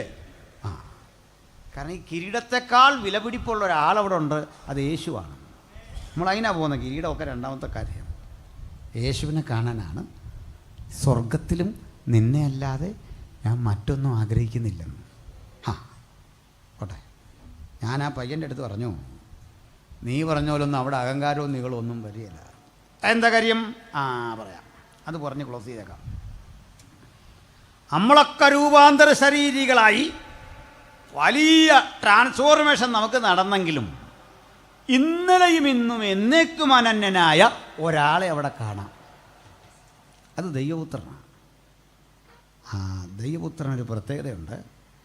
ആ കയ്യിലെ കഴിഞ്ഞ രാത്രി ഞാൻ ഉറപ്പില്ലേ, ആ മുറിവിനെ ഒരു കുറവില്ല, ആ മുറിവ് അവിടെ കാണും. സ്വർഗത്തിൽ ചെല്ലുമ്പോൾ യേശുവിൻ്റെ കയ്യിലെ മുറിവ് ഉറപ്പാണെന്ന് സംശയം വേണ്ടെന്ന്. അതിൻ്റെ കാര്യം ഇതേ തോറ്റു തുന്നം പാടിയവൻ്റെ ലക്ഷണമല്ലേ ഈ മുറിവ്. ജയാളിയുടെ മുറിവാണ് ഇത്, ജയമെടുത്തവൻ്റെ മുറിവാണ്. ചെന്നായ്ക്കളുടെ പറ്റത്തിൽ ഇരമ്പിക്കേറിയ ഒരാടും തിരിച്ചു വന്നില്ലെങ്കിൽ ഈ കുഞ്ഞാട് സിംഹമടയിൽ കടന്ന് പല്ലടിച്ചു കൊഴിച്ച് സിംഹത്തെ ഉന്മൂലനം ചെയ്ത് ജയാളിയായി വന്നതിൻ്റെ തെളിവാ ഈ മുറിവ്. ഈ മുറിവുണ്ടെന്നുള്ളതിൻ്റെ അടുത്ത തെളിവ് കേൾക്കണം. നമ്മുടെ സ്വന്തം തോമാസിലോട് പറഞ്ഞു, എൻ്റെ വിലാപ്പുറവും തൊട്ട് നോക്കുക, ഇത് ഞാനാ. നമുക്ക് നീളം വരുമ്പോഴൊക്കെ അങ്ങനൊരു തോന്നലെങ്കിലും വന്നു പോയാൽ ആ കരമുയർത്തി ഇങ്ങനൊന്ന് കാണിക്കും. എന്തിനാണെന്നറിയണ്ടേ? നിൻ്റെ കഴിവല്ല നിന്നെ ഇവിടെ വരെ കൊണ്ടുവന്നത് ഈ മുറിവാണ്. ആ മുറിവിലൂടെ രക്ഷാനിർണയം പ്രാപിച്ച നമ്മെ കണ്ടിട്ടാ ഇതാ സ്വർഗീയ ജീവജാലങ്ങൾ ഒന്നടങ്കം പാടുക, അറുക്കപ്പെട്ട കുഞ്ഞാടേ നിനക്ക് മഹത്വം, നീ അറുക്കപ്പെട്ടു, നിന്റെ രക്തം കൊണ്ട് സകല ഗോത്രത്തിലും ജാതിയിലും ഭാഷയിലുമുള്ള ഞങ്ങളെ ദൈവത്തിനായി വിലക്കി വാങ്ങി. ആ വിലക്കി വാങ്ങിയ രക്ഷിത ഗണത്തിനൊപ്പം നമ്മുടെ രക്ഷ ഉറപ്പാക്കാൻ ഈ രാത്രി അടുത്തിയല്ല. ആ രക്ഷാകരണ പദ്ധതിക്ക് പുറത്തൊരാളെങ്കിലും ഉണ്ടെങ്കിൽ ഈ രാത്രി യേശുവിനെ ഏൽപ്പിച്ചു കൊടുക്കാം.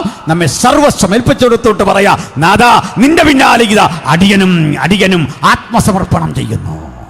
ആത്മസമർപ്പണത്തിന് എത്ര പേർക്ക് മനസ്സുണ്ട്? ഞാൻ യേശുവിനൊപ്പം യേശുവിൻ്റെ പൈതലായി ജഗജീവിതം നയിപ്പാൻ, ആ രാജ്യത്തിൻ്റെ ഓഹരിക്കാരനായിരിക്കാൻ എന്നെ തന്നെ ഏൽപ്പിക്കുന്നു. അങ്ങനെ സമർപ്പണം ചെയ്ത ഒരാളെങ്കിലും അകത്തും പുറത്തുമുണ്ടെങ്കിൽ നമ്മെ തന്നെ ഏൽപ്പിക്കാം. ഞങ്ങൾ നിങ്ങൾക്കായി പ്രാർത്ഥിക്കാം. ഒരാളെങ്കിലും ഉണ്ടെങ്കിൽ അവർക്ക് കരമുയർത്താം. ഞങ്ങൾ നിങ്ങൾക്ക് വേണ്ടി പ്രാർത്ഥിക്കാം. കഴിഞ്ഞ രാത്രി ചില കരമുയർത്തി, ഇന്നും ചില കരമുയർത്തുന്നു. ഇനിയും ചില യേശുവിനെ അനുധാവനം ചെയ്യുവാൻ, രക്ഷാനിർണയത്തിന് അനുഭവത്തിലൂടെ സഞ്ചരിക്കാൻ, ഈ സ്നാനമേറ്റ് യേശുവിനോട് ചേരാൻ, യേശുവിനെ പ്രസംഗിക്കാൻ, യേശുവിനായി പാടാൻ കൊച്ചു കുട്ടികളടക്കം മുതിർന്ന ചിലർ കൂടി കരമുയർത്തുന്നു. ഞങ്ങളുടെ ശ്രദ്ധയിൽപ്പെടാതെ ഒരാളെങ്കിലും ഇന്ന് പുറത്തുണ്ടെങ്കിൽ ഇപ്പോഴാകുന്ന സുപ്രസാദ കാലം, ഇപ്പോഴാകുന്ന രക്ഷാദിവസം ഈ രക്ഷകനായി ഹൃദയം കൊടുത്ത് ജഗത്തിന് ജീവിതം നയിപ്പാൻ, ആനന്ദ നിർഭരമായി മുമ്പോട്ട് പോകാൻ അത്യുന്നതൻ കൃപയകട്ടെ. ഞങ്ങൾ നിങ്ങൾക്കായി വീണ്ടും പ്രാർത്ഥിക്കും. തുടർന്നുള്ള ശുശ്രൂഷകൾ കർത്തൃദാസന്മാർ ക്രമീകരിക്കും. കർത്താവ്യ വചനങ്ങളാൽ നമ്മെ സമൃദ്ധമായി അനുഗ്രഹിക്കട്ടെ.